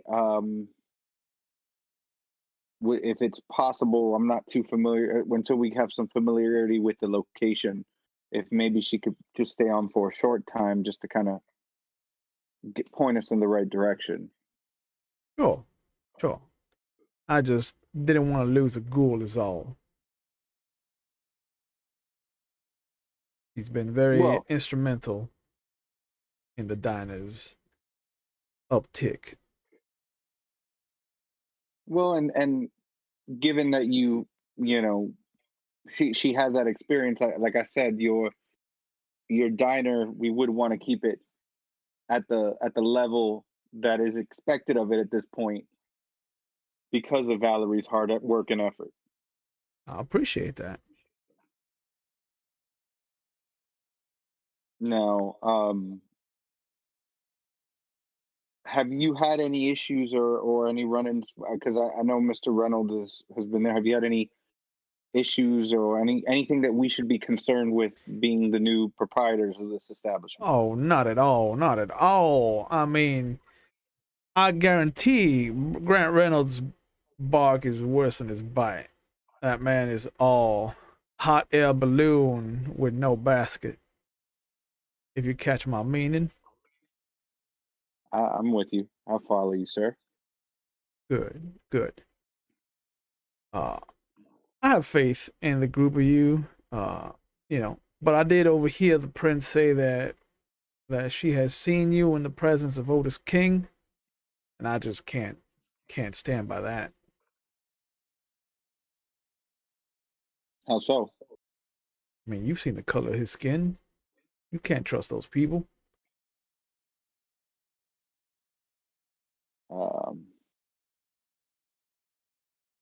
He has not done anything to this point that would lead me to believe that he would not be to this upstanding. To this point. Same could be said about anybody in here, though.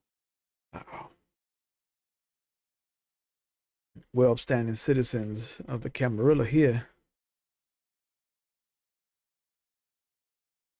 That so you know, Mr. Hyde, with all due respect, but that man's been him and his coterie have single-handedly been keeping back some horrible things from getting into the city. Who told you that? Good authority. You've worked yourself some good authority in the city already. Now, it's a good thing that Prince Birmingham has struck while the iron's hot then and given you a domain. I'll be very keen to follow your progress moving forward, Mr. Wright. I look forward to exceeding your expectations. Oh, I hope so. I do like my expectations exceeded. We'll be by probably tomorrow. Pick up the deed. I will let Valerie know to expect the three of you. Much appreciated. Oh, please. It is my pleasure. Y'all have yourselves a good night. And you see him go back over to standing with Aisling McGinty and Samuel Hunter. And I just kind of like mouth to you guys. This guy's a racist piece of shit. So how do we put Otis as primogenitor? Well, I Um, hate him. You hate Otis? He turned around. He's cool with me now. Here's our plan. We all become primogen. We get Otis to become primogen, and then we vote Melvin in as Prince of the City. That blood bond. I'll take everybody up with me. All of you are Paying coming up. dividends. Everybody's coming up with me. The nice group of anarchs that I don't know are anarchs are coming up with me. Everybody's riding up with me. Yeah. One of us makes it, Straight to the top. we all make it. I don't know. Exactly. Ericus and Wood can suck a dick. Oh my god. Oh, I hope you said that out loud. Damn. I know. It's okay. You know where to find him. I look at Connie and Albert. I just go, I have no fucking idea what I'm doing. Well, they think you're the leader, which is really good. Yeah, and you know what? You could stay there. I'm taking my lead from you anyway.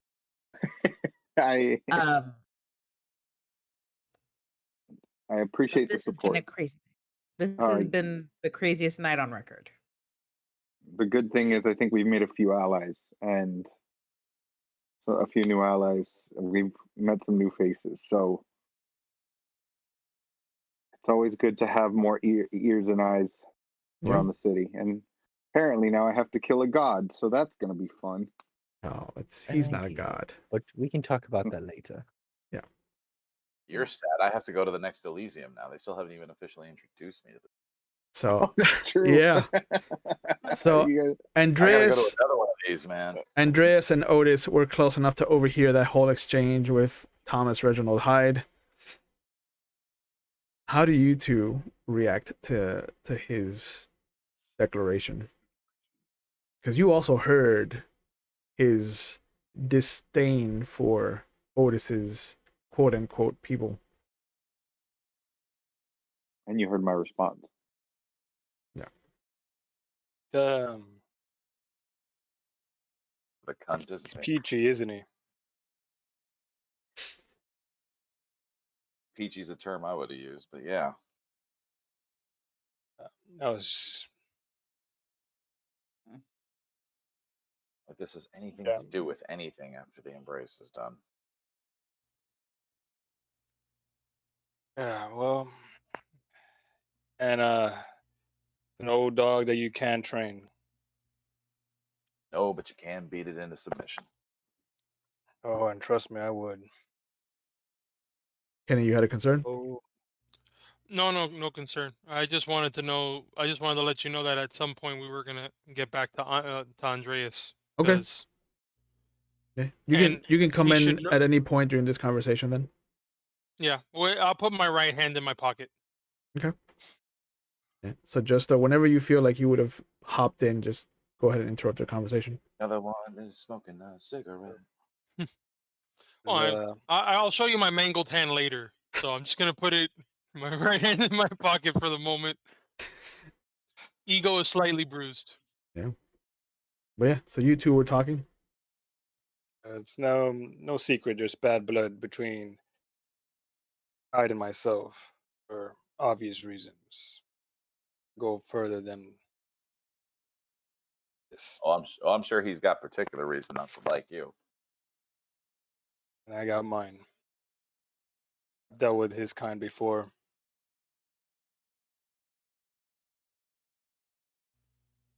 Nothing new to me. Whole war over this. Gentlemen, Eric, Look who's here, Mr. Senator. what's up with the hand? You playing a little two ball there, bud? well, it's. And then I take my hand out. I'm like, well, I just shook hands with a harpy, and this is what happened. It literally looks like a handful of twigs were brought together and bound by like a rubber band. Man, that looks like a bag of Lincoln logs. Mm-hmm. Would offer to shake your hand, but I see. 50% success rate. That's like flail it around. Yeah. And I put it back in my pocket. I put my hand back in my pocket. So, how far is right in the other coterie from us? Maybe like 15 feet, the most.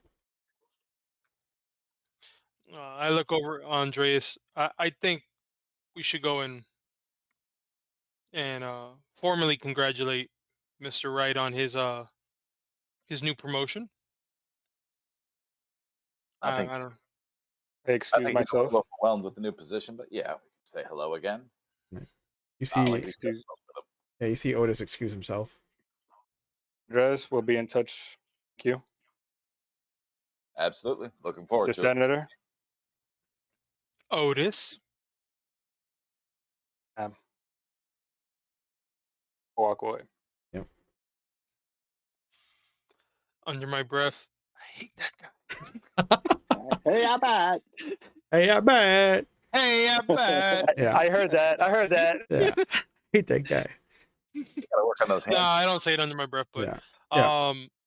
Yeah. as Otis is walking away, and I would like to go to Andres, and I'm thinking, I know I can't speak for Mustang, but I think it's best to stick with Wright's group for now, considering how close it is to what we're trying to accomplish.